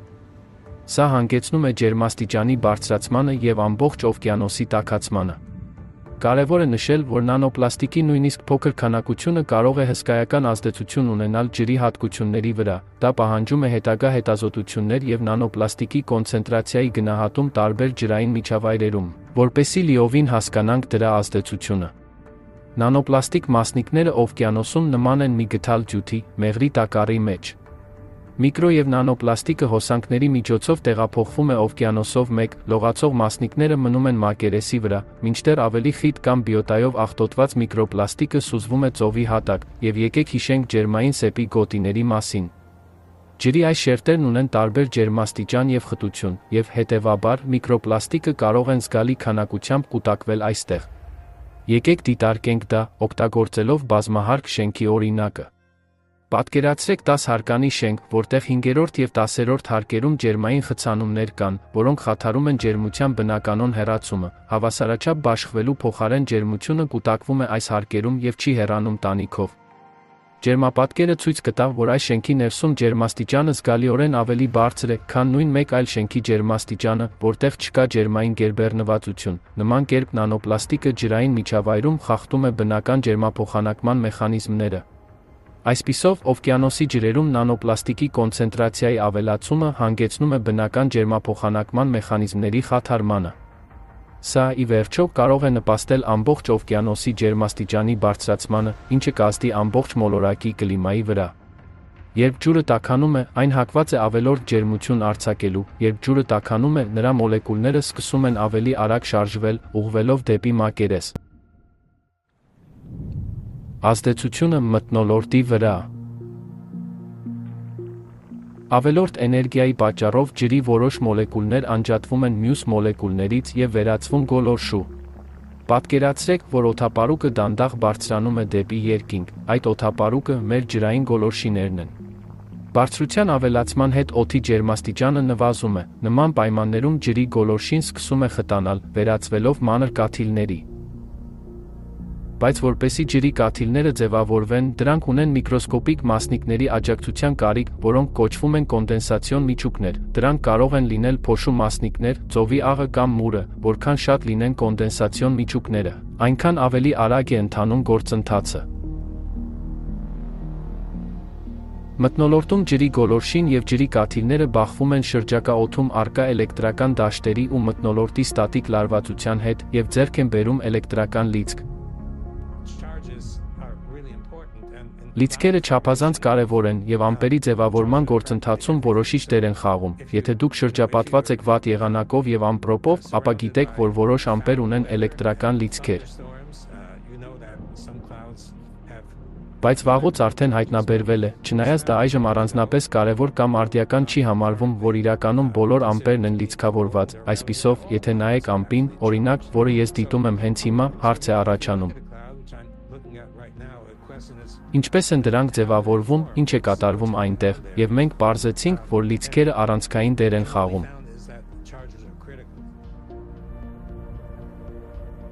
Լիցքավորված կաթիլները փոքր մագնիսների նման սկսում են ձգել իրար, ինչը արագացնում է մեծ կաթիլների առաջացման գործընթացը։ Այս կաթիլները միավորվում են, առաջացնելով ամպեր և տեղումներ, այդ թվում կարկուտ։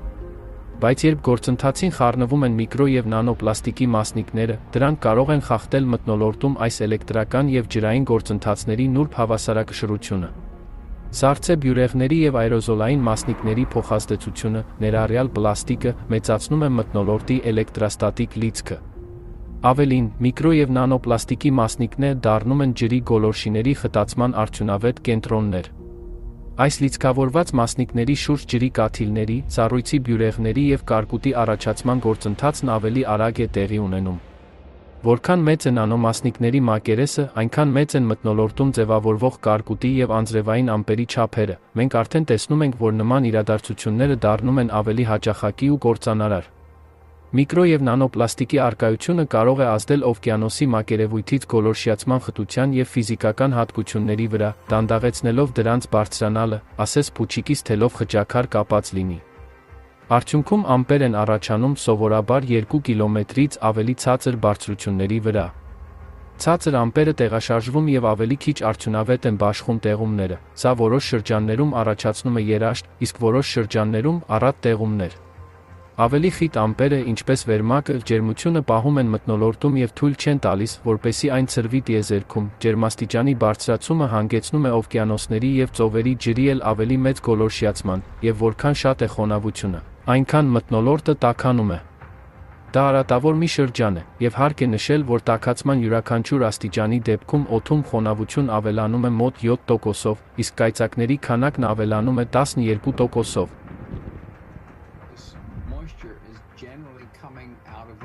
Այս խոնավությունը հիմնականում ստացվում է օվկիանոսներից, փոթորիկների ժամանակ ապահովելով լրացուցիչ անձրևներ։ Միաժամանակ, այն տարածքներում, որտեղ անձրև չկա, հողն ավելի արագ է չորանում, ինչը հանգեցնում է ավելի ինտենսիվ երաշտի, ջերմային ալիքների և անտառային հրդեհների։ Ջերմաստիճանի բարձրացման և մթնոլորտում ջրի գոլորշու պարունակության ավելացման համակցությունը բերում է նրան էլ ավելի մեծ անկայունություն։ Սա հանգեցնում է կոնվեկցիայի ավելացման և ավելի շատ փոթորիկների, դրանցից մի քանիսը, ամենաուժեղները, վերաճում են ամպրոպի։ Այս պայմանները մեծացնում են ուժեղ ամպրոպների վտանգը։ Երբ ամպրոպները սկսում են միավորվել և փոխազդել, ինչպես արևադարձային փոթորիկների դեպքում, դրանք կարող են վերածվել ավելի հզոր փոթորիկների։ Այս բոլոր գործոնները, գումարվելով, մեծացնում են այնպիսի երևույթների գոյացման ռիսկերը, ինչպիսին են փոթորիկները, սաստիկ ամպրոպները, հատկապես գերբջջային փոթորիկները, որոնք առաջացնում են կարկուտ, և որոշ վայրերում, համապատասխան պայմանների դեպքում, կարող են առաջացնել տորնադոներ։ Օվկիանոսի ծայրահեղ տաքացումը եւ մթնոլորտում ավելցուկային էլեկտրաէներգիան եւ ջերմությունը հանգեցնում են կլիմայական իրավիճակի վատթարացման, անոմալ կարկուտը, անձրևները, հզոր փոթորիկները, տորնադոները, կայծակները եւ սփրայթները տագնապալի ուժգնությամբ ավելանում են, կլիմայի փոփոխությունը դառնում է ավելի կործանարար եւ վտանգավոր։ Փոխազդեցություն մոլորակի մագնիսական դաշտի հետ։ Օվկիանոսները զբաղեցնում են երկրի մակերեսի մոտ 70%-ը։ Սրանք պարզապես ջրի հսկա ջրամբարներ չեն, այլ բարդ էլեկտրական համակարգ, որը փոխազդում է մոլորակի մագնիսական դաշտի հետ։ Մագնիսական դաշտը պաշտպանում է երկրի մակերեսը արևային քամուց եւ տիեզերական վտանգավոր ճառագայթումից։ Այն գործում է որպես յուրօրինակ վահան։ Առանց նրա գոյության մթնոլորտը կոչնչանար։ Երկրի մագնիսական դաշտը ստեղծվում է մոլորակի խորքերում, որտեղ հեղուկ արտաքին միջուկը անընդհատ պտտվում է պինդ ներքին միջուկի շուրջ, հանդես գալով որպես հսկա բնական գեներատոր։ Այս դաշտը գեներացվում է միջուկի կողմից եւ փոխազդում է օվկիանոսների եւ մթնոլորտի էլեկտրական երևույթների հետ։ Աղերի շնորհիվ ծովի ջուրը կարող է էլեկտրաէներգիա փոխանցել, ինչպես մեր տների լարերը, ուստի եւ օվկիանոսը փոխանցում է էլեկտրական հոսանքները։ Բայց երբ օվկիանոսներն ու մթնոլորտը աղտոտվում են պլաստիկի, հատկապես նանոպլաստիկի բարձր կոնցենտրացիաներով, ջրի քիմիական եւ էլեկտրական հատկությունները փոխվում են, որքան շատ է ջուրը աղտոտված, այնքան ավելի է տուժում մթնոլորտը։ Երբ աղտոտված ջուրը գոլորշիանում է, այն իր հետ վեր է հանում մետաղներ, միկրոպլաստիկ եւ այլ նյութեր։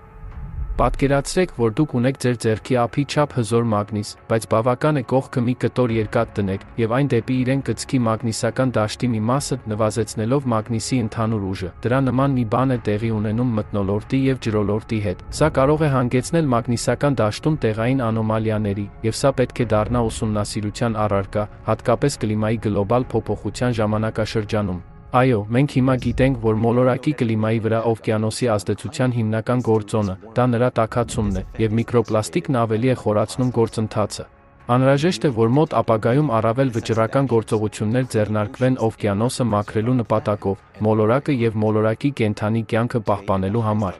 Այսօր արդեն ամենաբարձր մակարդակներում կա գիտակցում, որ մենք սրընթաց մոտենում ենք անդառնալիության կետին։ Ջրային ճգնաժամ։ Ջրի տնտեսության համաշխարհային հանձնաժողովի զեկույցում, որը հրապարակվել է 2024 թվականի հոկտեմբերին, ասվում է, որ մարդկության պատմության մեջ առաջին անգամ ջրի համաշխարհային ցիկլը խաթարված է։ Կլիմայի փոփոխությունն ավելի մեծ ու լուրջ ազդեցություն է թողնում ջրային ռեսուրսների հասանելիության վրա։ Այս տասնամյակի վերջում քաղցրահամ ջրի պահանջարկը կգերազանցի առաջարկը 40%-ով, քանի որ աշխարհի ջրային համակարգերը ենթարկվում են աննախադեպ ծանրաբեռնվածության։ Աշխարհի քաղցրահամ ջրի պաշարների մոտ 70%-ն օգտագործվում է մշակաբույսերի ոռոգման համար, այնուամենայնիվ շատ ոռոգման համակարգերն անարդյունավետ են, ինչը հանգեցնում է ջրի զգալի կորուստների։ Ջերմաստիճանի բարձրացումը, տեղումների փոփոխվող օրինաչափությունները եւ ավելի հաճախակի դարձած էքստրեմալ եղանակային իրադարձությունները սպառնում են համաշխարհային պարենային անվտանգությանը, արդեն կանխատեսվում է, որ առաջիկա 25 տարում համաշխարհային պարենային պաշարների կեսից ավելին կվերանա, իսկ 3 միլիարդ մարդ արդեն ապրում է ջրի պակասի պայմաններում։ Սա իսկապես շատ մտահոգիչ է եւ մոտ ապագայում կազդի ամբողջ աշխարհի վրա։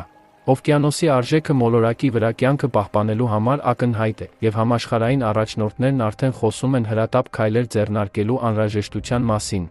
Համաշխարհային օվկիանոսի վիճակը 2024 թվականին խորագրով ՅՈՒՆԵՍԿՕ-ի զեկույցը կոչված է իրազեկել քաղաքական գործիչներին եւ խթանել նրանց գործողությունները, ստեղծելու այն օվկիանոսը, որն անհրաժեշտ է մեր երազած ապագայի համար։ ՄԱԿ-ի գլխավոր ասամբլեայի նախագահ պարոն Ֆրենսիսը ճիշտ է ասել, որ օվկիանոսը մեր ամենահզոր դաշնակիցն է կլիմայի փոփոխության դեմ պայքարում, այսպիսով, մեր ընդհանուր պատասխանատվությունն է ճիշտ ուղի ընտրել եւ վերստին պարտավորվել կայուն կերպով կառավարելու օվկիանոսի թանկարժեք ռեսուրսները, որպեսզի դրանք հասանելի լինեն սերնդեսերունդ։ Եվ գիտնականները գիտեն, որ եթե մենք չունենանք օվկիանոս, մենք չենք ունենա բույսեր ցամաքում, մենք չենք ունենա թթվածին, մենք չենք ունենա գոյատևելու հնարավորություն։ ՄԱԿ-ի գլխավոր քարտուղար Անտոնիո Գուտերեշը ընդգծեց նաև հրատապ գործողությունների անհրաժեշտությունը, կոչ անելով կառավարություններին, բիզնեսին, ներդրողներին, գիտնականներին եւ համայնքներին միավորվել մեր օվկիանոսը պաշտպանելու համար։ Ալլատրա միջազգային հասարակական շարժման նախագահ Մարինա Օվցինովան COP29-ին առանցքային հայտարարություն արեց այն մասին, որ կլիմայական աղետների թիվն աննախադեպ աճում է, ինչպես նաև նշեց, որ մենք չենք գիտակցում, թե որքան ժամանակ է մնացել մինչև անդառնալիության կետը։ Ակնհայտ է, որ օվկիանոսների առողջության պահպանումը շատ կարևոր է մեր մոլորակի ապագայի համար։ Ստեղծված կրիտիկական իրավիճակի ըմբռնումը, ինչպես տեսնում ենք, առկա է։ Շատ կարևոր բառեր են ասվում օվկիանոսի մաքրման մասին, իսկ ինչ կոնկրետ քայլեր են ձեռնարկվում հենց հիմա, վտանգավոր վիրուսով վարակված մեր մոլորակը բուժելու համար։ Հիվանդը ավելի շուտ մահացած է, քան կենդանի, եւ միայն ժամանակի հարց է, երբ նա կդադարի շնչել, իսկ ինչ են անում բժիշկները։ Սիզիփոսի աշխատանք։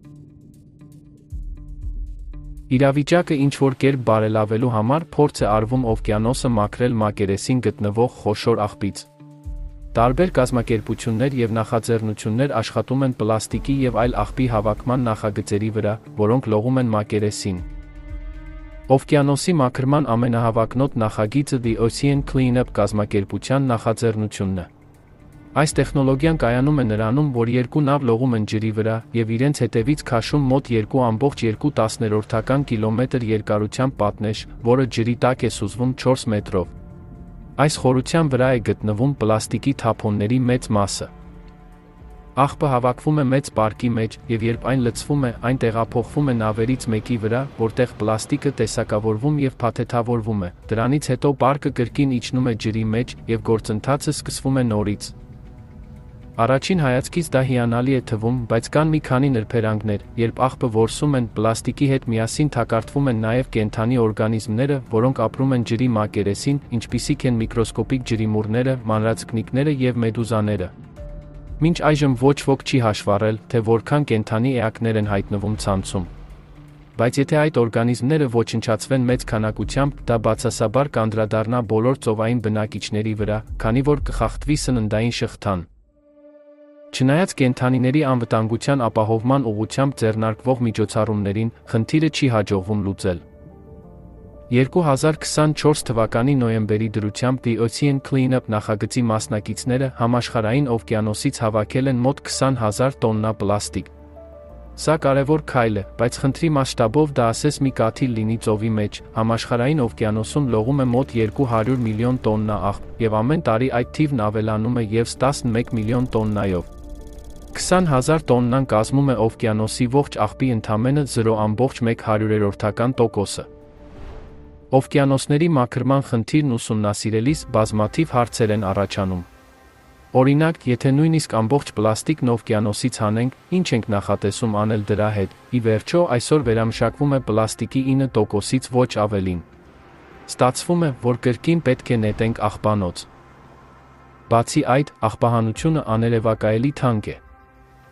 Խաղաղօվկիանոսյան մեծ աղբավայրը շատ հեռու է ցանկացած երկրի ափերից, այնպես որ ոչ ոք պատասխանատվություն չի ստանձնի եւ գումար չի հատկացնի այն մաքրելու համար։ Չարլզ Մուրի կարծիքով, այս աղբավայրի մաքրելը կսնանկացնի ցանկացած երկրի, որը կփորձի դա անել։ Իսկ համաշխարհային օվկիանոսում լողում են թվով 5 այդպիսի աղբի կղզիներ։ Օվկիանոսից աղբը հեռացնելը, երբ ամեն տարի հազարավոր տոննա թափոններ են հավաքվում, իսկ դրա փոխարեն միլիոնավոր տոննա թափոններ կրկին նետվում են աղբավայրեր, դա իսկապես Սիզիփոսի աշխատանք է։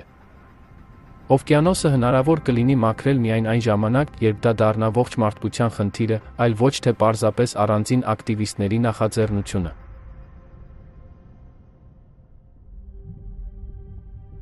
Խոշոր աղբը խնդրի միայն մի փոքր մասն է։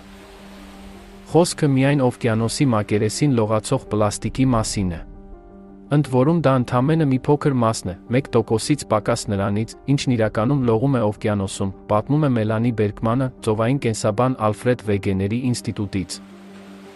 Երբ պլաստիկը տրոհվում է միկրո եւ նանոմասնիկների, գրեթե անհնար է դառնում օվկիանոսը մաքրել այս աղտոտիչից։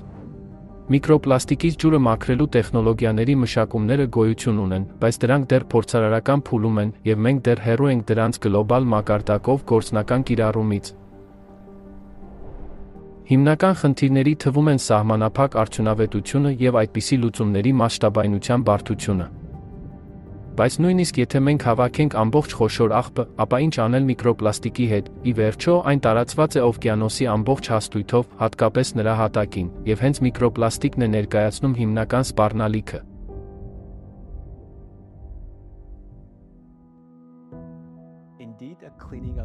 Իրականում օվկիանոսի մաքրումը նման է Սիզիֆոսի աշխատանքի, քանի որ օվկիանոս թափվող թափոնների քանակը շատ ավելի մեծ է, քան այն, ինչ դուրս է բերվում այդտեղից։ Ինչ պետք է անենք, ակնհայտ է, որ մաքրման առկա տեխնոլոգիաները չեն համապատասխանում խնդրի մասշտաբներին, դրանք միայն մի փոքր դանդաղեցնում են մոլորակի կլիմայական անդունդ գլորվելը, եւս մի փոքր ժամանակ, եւ մենք կհատենք անդառնալիության կետը, հետեւաբար հարց է առաջանում. Արդյոք մարդկությունն ունի տեխնոլոգիաներ, որոնք կարող են մաքրել համաշխարհային օվկիանոսը միկրո եւ նանոպլաստիկից, թե մենք դատապարտված ենք։ Տեխնոլոգիան արդեն գոյություն ունի։ Երբ խոնավությունը գոլորշիանում է, միկրոպլաստիկը ջրի մակերևույթից բարձրանում է մթնոլորտ, օվկիանոսը եւ մթնոլորտը միկրո եւ նանոպլաստիկից մաքրելու համար մեզ անհրաժեշտ է մոլորակային մասշտաբի ֆիլտր։ Եվ նման ֆիլտրի դերը կարող են կատարել մթնոլորտային ջրի գեներատորները, կամ կարճ ասած ՄՋԳ-ները դրանց զանգվածային կիրառմամբ։ Սա մի սարքավորում է, որը մթնոլորտային խոնավությունը վերածում է մաքուր ջրի։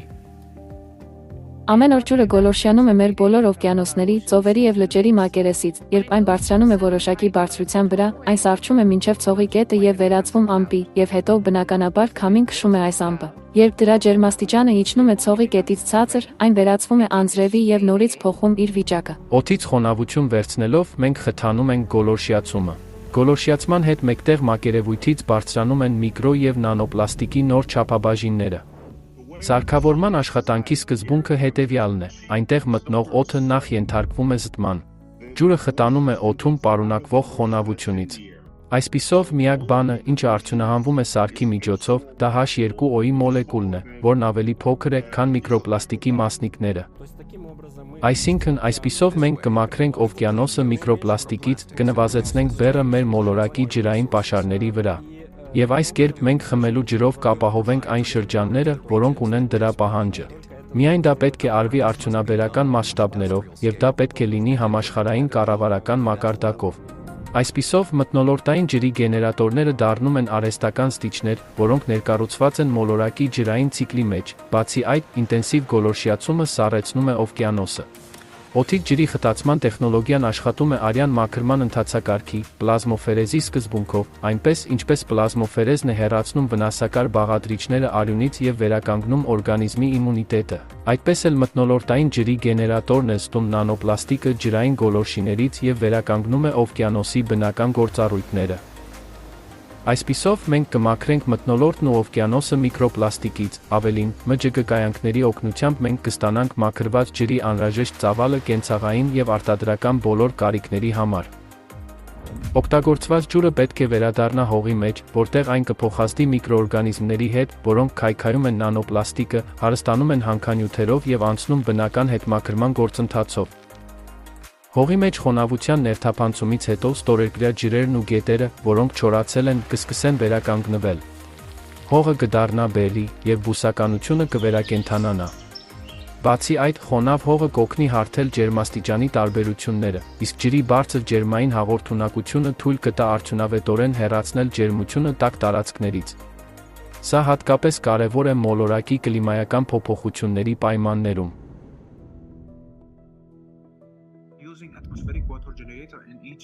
Օգտագործելով մթնոլորտային ջրի գեներատոր յուրաքանչյուր տանը, դուք այլևս երբեք կարիք չեք ունենա օգտագործել պլաստիկ շշեր։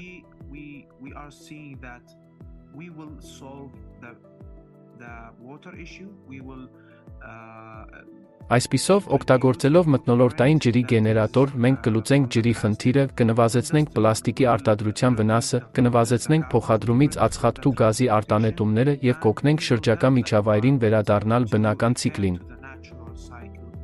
Արդյոք այս տեխնոլոգիան կարող է մարդկանց ապահովել ջրով անապատում։ Սա տեխնոլոգիա է, որը թույլ է տալիս ցանկացած վայրում ջուր ստանալ, քանի որ այս տեխնոլոգիայի բուն սկզբունքն այն է, որ ջեռուցման եւ հովացման շնորհիվ առաջանում է խտացում։ Այսպիսով, լինի դա Նևադայի մահվան հովտում, թե Սահարա անապատում, մենք դեռ կարող ենք այնտեղ ջուր առաջացնել, այսինքն մենք կարող ենք ջուր առաջացնել մոլորակի ցանկացած կետում։ Բայց հարց է առաջանում. չկա արդյոք վտանգ, որ մենք այս կերպ կարող ենք չորացնել օդը։ Ինչ վերաբերում է շրջակա օդում կամ մթնոլորտում ջրի պարունակությանը, ապա, ինչպես արդեն ասացի, մթնոլորտի բնական հավասարակշռությունը խախտելու բացարձակապես ոչ մի միջոց չկա, քանի որ այն չափազանց մեծ է և չափազանց հզոր։ Եվ նույնիսկ եթե մենք ստեղծեինք զարմանալի հսկայական մեքենա, որը անընդհատ ջուր կվերցներ մթնոլորտից, ապա դա նույնն է, որ այն անմիջապես, կարծես մեկ այլ ձեռքով, ջուրը կվերցնի Խաղաղ օվկիանոսից կամ մոտակա ջրավազանից։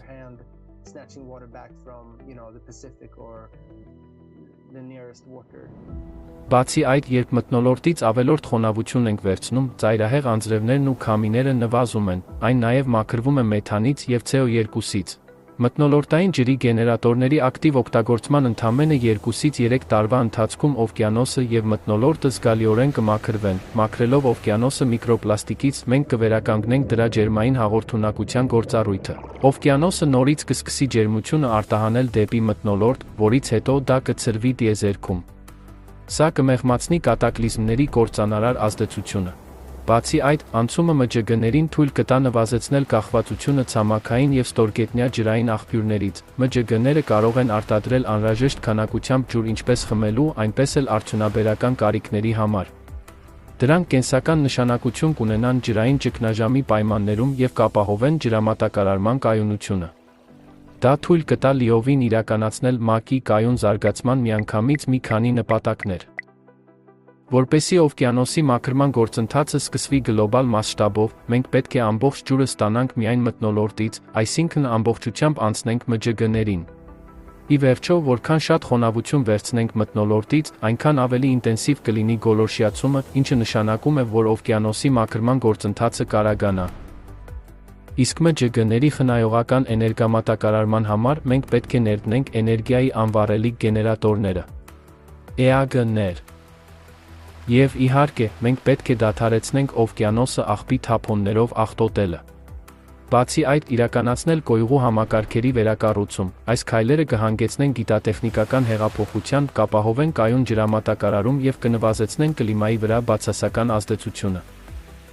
Այսպիսով, արդեն 3-ից 5 տարի անց օվկիանոսը գործնականում կվերականգնի իր ջերմահաղորդիչ գործառույթները։ Եվ այս ամենը մենք պետք է անենք հնարավորինս շուտ։ Այնպես որ, սա հիանալի նորություն է։ Պարզվում է, որ գոյություն ունեն տեխնոլոգիաներ, որոնք կարող են փրկել մեր մոլորակը և մարդկանց կործանումից, այսպիսով, մենք շանս ունենք, մեզ մնում է միայն լուծել կազմակերպչական հարցերը և իրականացնել լուծումը։ Բայց այստեղ մեկ այլ խնդիր է առաջանում։ Կլիմայական մոդելները, որոնք հաշվի են առնում բոլոր մարդածին գործոնները, ինչպես պարզվեց, հեռու են իրականությունից։ Այն, ինչ կանխատեսվում էր 100-ից 150 տարի հետո, տեղի է ունենում հենց մեր աչքի առաջ։ Գիտնականները սկսում են ընդունել, որ կա այլ բան, ինչ-որ բան, բացի մարդածին ազդեցությունից, այս ինչ-որ բանի գործողությունը հանգեցնում է էլ ավելի մեծ անհամապատասխանության տեսական մոդելի և իրականության միջև։ Եկեք այն կոչենք X գործոն։ X գործոն։ Համաշխարհային միջին ջերմաստիճանը չի արտացոլում կլիմայի իրական փոփոխությունը, քանի որ որոշ շրջաններ շատ ավելի արագ են տաքանում։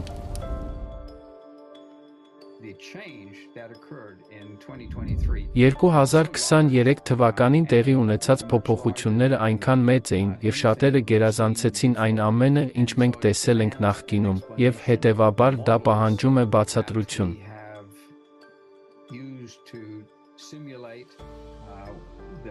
Այն մոդելները, որոնք մենք օգտագործում էինք կլիմայի սիմուլյացիայի համար, բավականաչափ լավ բացատրություն չեն տալիս։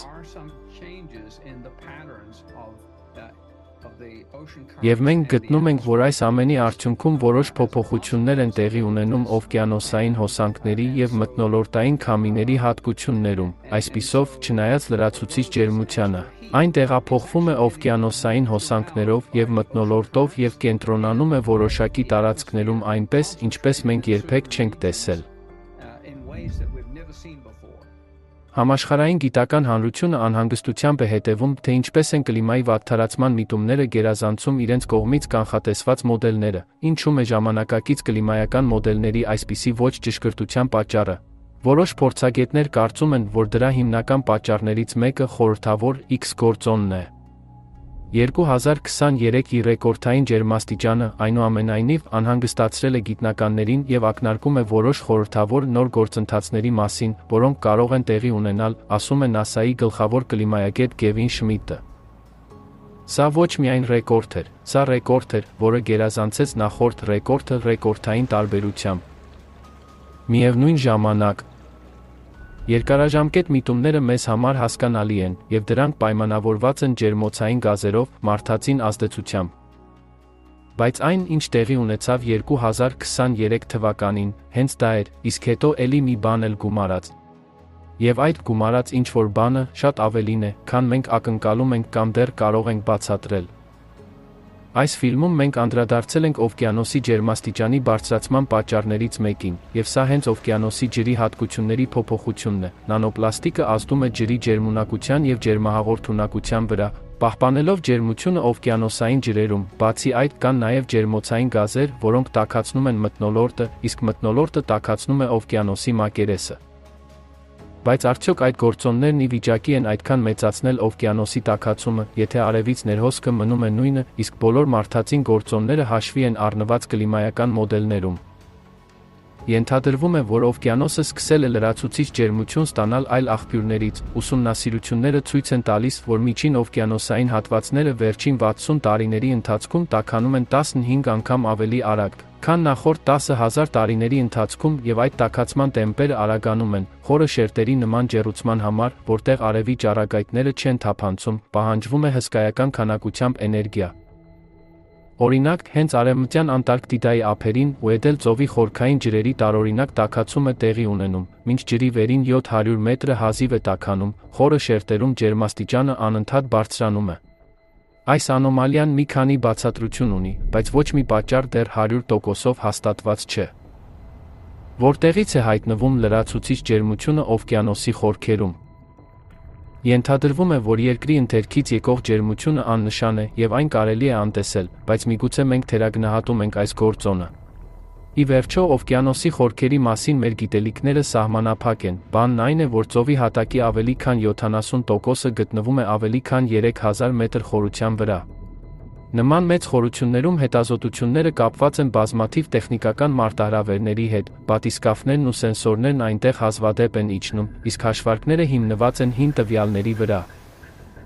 Մենք պարզապես չգիտենք, թե իրականում ինչ է կատարվում օվկիանոսի հատակին։ Օրինակ, միայն վերջերս գիտնականները հայտնաբերել են 19000 նախկինում անհայտ ստորջրյա հրաբուխներ։ Մինչ օրս քարտեզագրված է օվկիանոսի հատակի ընդամենը 5%-ը, քանի դեռ մենք չենք ուսումնասիրել այն 100%-ով, մենք ստիպված ենք աշխատել գրեթե կուրորեն։ Մերիլենդի համալսարանի օվկիանոսագետ, պրոֆեսոր Արթուր Վիտերիտոն նկատել է, որ 1995 թվականից ի վեր միջին օվկիանոսային լեռնաշղթաների երկայնքով օվկիանոսի հատակում երկրաշարժերի թիվն աճում է։ Այսպիսով, ես գծագրեցի սեյսմիկ ակտիվությունը միջին օվկիանոսային լեռնաշղթաների գոտիներում և այն համեմատեցի գլոբալ ջերմաստիճանի փոփոխությունների հետ, և մենք տեսնում ենք երկամյա ուշացում։ Այլ կերպ ասած, սեյսմիկ ակտիվությունը նախորդում է գլոբալ ջերմաստիճանի փոփոխությանը մոտ 2 տարով։ Որքան բարձր է սեյսմիկ ակտիվությունը, այնքան ավելի ակտիվ է մագմայի շարժումը համակարգում, այս հալված մագմայի ջերմաստիճանը կարող է գերազանցել 1000 աստիճանը։ Դա հենց այն է, ինչ մենք ուսումնասիրում ենք, մենք չունենք մագմայի բարձրացման ծավալի ուղղակի չափումներ, այն ամենը, ինչ մենք կարող ենք անել, սեյսմիկ ակտիվության մակարդակի չափումն է, քանի որ դրա համար մենք ունենք սեյսմիկ կայանների գլոբալ ցանց։ Այսպիսով, Արթուր Վիտերիտոյի ուսումնասիրությունները ցույց են տալիս, որ օվկիանոսի տաքացման վրա զգալիորեն ազդում են նաև էնդոգեն գործընթացները, ինչպիսիք են սեյսմիկ և մագմատիկ ակտիվությունը։ Իմ ուսումնասիրությունները ցույց են տալիս, որ երկրաջերմային ազդեցությունը հանդիսանում է գլոբալ տաքացման զգալի գործոն։ Ինչպես տեսնում ենք այստեղ, Argo-ի տվյալները ցույց են տալիս գլոբալ ջերմաստիճանի փոփոխությունները տարբեր խորություններում վերջին 20 տարիների ընթացքում։ Ջերմության մեծ մասը փոխանցվում է մակերեսի երկայնքով, բայց մենք նաև տեսնում ենք ջերմության բարձրացում ներքևից, այսինքն ջերմությունը գալիս է վերևից և ներքևից։ Ինչպես մենք նշեցինք, եթե մենք ավելացնենք շլեյֆի այս հատվածը, երևում է, որ մակերևութային շերտից ցածր շերտերում ավելի բարձր ջերմաստիճանները ոչ մի դեպքում չեն կարող գալ մակերեսից, քանի որ այստեղ առկա է սառը անոմալիա, իսկ դրա տակ գտնվում է տաք անոմալիան, բայց այն չի կարող ներթափանցել այս շերտի միջոցով, որը հայտնի է որպես ջերմային սեպ։ Ջերմային սեպն ըստ էության ընդգծված սահման է, որը բաժանում է տաք մակերևութային ջուրը, որը հայտնի է որպես խառը շերտ, և դրա տակ գտնվող շատ ավելի սառը ջրերը, որոնք կոչվում են խորքային ջրեր։ Փաստորեն, այս համակարգը փոխկապակցված է, այն իրականում թափանցում է ջերմային սեպի միջով, և վերջերս հայտնվել են մի քանի հետաքրքիր հետազոտություններ, որը ցույց են տալիս, որ ջերմային սեպն իրականում թուլացել է։ Դա տեղի է ունենում միջերկրածովյան լեռնաշղթաների տարածքներում սեյսմիկ ակտիվության մեծացման հետ համաժամանակ, այսինքն սա պատահական երևույթ չէ։ Այսպիսով, մակերևույթի վրա ջուրը սառչում է, իսկ դրա տակ ջուրը տաքանում է։ Հասկանում եք, սա ապացույցն է այն բանի, որ երկրաջերմային ջերմությունը խորքից բարձրանում է դեպի մակերես։ Վերընթաց ջերմային կոնվեկցիան էլ ավելի է ուժեղացրել այս գործընթացը, թուլացնելով ջերմային սեպը և ավելացնելով օվկիանոսի ջերմունակությունը։ Մենք բախվել ենք նոր իրականության X գործոնի հետ, կարծես թե սա է վերջին տասնամյակների ընթացքում մոլորակի վիճակի վատթարացման հիմնական պատճառը։ Միկրո և նանոպլաստիկը միայն մեծացնում է դրա ազդեցությունը։ Այնուամենայնիվ, կա մի կարևոր հարց։ Ինչ է իրականում X գործոնը, այն ուժը, որը ջերմացնում է օվկիանոսի խորքերը։ Ալլատրայի գիտնականները գրեթե 30 տարի է ուսումնասիրում են X գործոնը, որը կապված է մոլորակի ներսում տեղի ունեցող փոփոխությունների հետ։ Սա գիտության տարբեր ոլորտներ ներկայացնող գիտնականների անկախ միջազգային խումբ է, միջուկային ֆիզիկայից և աստղաֆիզիկայից մինչև երկրաբանություն, մաթեմատիկա, կենսաբանություն և բժշկություն։ Նրանք միավորվել են համապարփակ հետազոտություններ անցկացնելու համար, ներառյալ կլիմայական և գեոդինամիկ փոփոխությունների ուսումնասիրությունը։ Տվյալների մանրակրկիտ և բազմամյա վերլուծության հիման վրա Ալլատրայի գիտնականները դիտարկում են X գործոնը որպես լրացուցիչ ջերմություն, որն առաջանում է մագմայի բարձրացումից։ Ցիկլային պրոցեսների հետևանքով։ Կլիմայի վերաբերյալ հիմնական գիտական տվյալները և առաջարկությունները կարելի է գտնել Երկրի վրա կլիմայական աղետների առաջընթացի և դրանց աղետալի հետևանքների մասին զեկույցում։ Այս զեկույցը Ալլատրայի նախագահ Մարինա Օվցինովան ներկայացրել է Վատիկանում, անձամբ Հռոմի Պապ Ֆրանցիսկոսին։ Ստացված տվյալները Վատիկանի կողմից ուսումնասիրությունից հետո Ալլատրա շարժումը ստացավ նորին սրբության առաքելական օրհնությունը, կլիմայի և բնապահպանության ոլորտում իր ջանքերի համար։ Զեկույցը ներկայացվել է նաև KAP 16-ին Կոլումբիայում և KAP 29-ին Ադրբեջանում։ Այն արժանացել է բարձր գնահատականի կլիմայաբանության և էկոլոգիայի ոլորտի մասնագետների կողմից։ Զեկույցին ներկայումս կարելի է ծանոթանալ ՄԱԿ-ի համաժողովի պաշտոնական կայքում և Ալլատրայի կայքում։ Կլիմայի գլոբալ փոփոխության պայմաններում մոլորակի և մարդկանց պաշտպանության խնդրի լուծումը պահանջում է ողջ գիտական հանրության համատեղ ջանքերը։ Ոչ մի երկիր կամ կազմակերպություն միայնակ չի կարող լուծել այս խնդիրը։ Ինչպես տեսնում ենք, իրավիճակը բավականին մտահոգիչ է։ Բացի կլիմայի փոփոխության հայտնի պատճառներից, կան լրացուցիչ գործոններ, որոնք մնում են քիչ ուսումնասիրված և պահանջում են հետագա հետազոտություններ, բայց դժվարությունն այն է, որ այս ամենը պետք է իրականացվի կլիմայի անընդհատ աճող վատթարացման պայմաններում, այլ կերպ ասած, կլիմայի փոփոխության դեմ պայքարելու համար մարդկության ժամանակը գնալով կրճատվում է։ Սակայն մթնոլորտային ջրի գեներատորների համատարած ներդրումը կարևորագույն քայլ է այս ճգնաժամի լուծման ճանապարհին։ Ի վերջո, այս տեխնոլոգիան թույլ կտա մաքրել համաշխարհային օվկիանոսը միկրո և նանոպլաստիկից, վերականգնել մոլորակի ջրային ցիկլը և ջերմային հավասարակշռությունը և ի վերջո կայունացնել կլիմայական իրավիճակը։ Մթնոլորտային ջրի գեներատորների կիրառման շնորհիվ մենք կշահենք անգնահատելի ժամանակը մարդկության գիտական և արդյունաբերական ներուժի պահպանման համար, և ժամանակի հետ ի հայտ կգան հույսն ու հնարավորությունները։ Միևնույն ժամանակ հասարակության մեջ պետք է ստեղծվեն պայմաններ, որոնք թույլ կտան բոլոր երկրների գիտնականներին բաց համագործակցել, ազատորեն կիսել գիտելիքները եւ համատեղ աշխատել, ի շահ մարդկության եւ հանուն նրա գոյատևման։ Այդ նպատակին հասնելու համար անհրաժեշտ է գլոբալ խաղաղություն, կայուն խաղաղություն բոլոր երկրների միջև։ Միայն նման պայմաններում մենք կարող ենք իսկապես դիմակայել կլիմայական ճգնաժամին եւ հաղթահարել այն։ Ցանկանում ենք ընդգծել, որ այս վավերագրական ֆիլմում ներկայացված գաղափարներն ու հետազոտական ուղղությունները հեռանկարային եւ գործնական մոտեցումներ են առաջարկում կլիմայի փոփոխության հետ կապված խնդիրների լուծման համար, որոնց հետ մենք այսօր բախվում ենք։ Դրանց մանրամասն ուսումնասիրությունը բեկում կկատարի մեր մոլորակի վրա տեղի ունեցող գործընթացների ըմբռնման մեջ։ Փոփոխության ուժը մեր ձեռքերում է։ Միասին մենք կարող ենք մարտահրավերները վերածել անհավանական առաջընթացի հասնելու հնարավորությունների։ Ժամանակն է գործել հանուն մոլորակի, հանուն մեզ եւ հանուն սերունդների, որոնք կգան մեզանից հետո։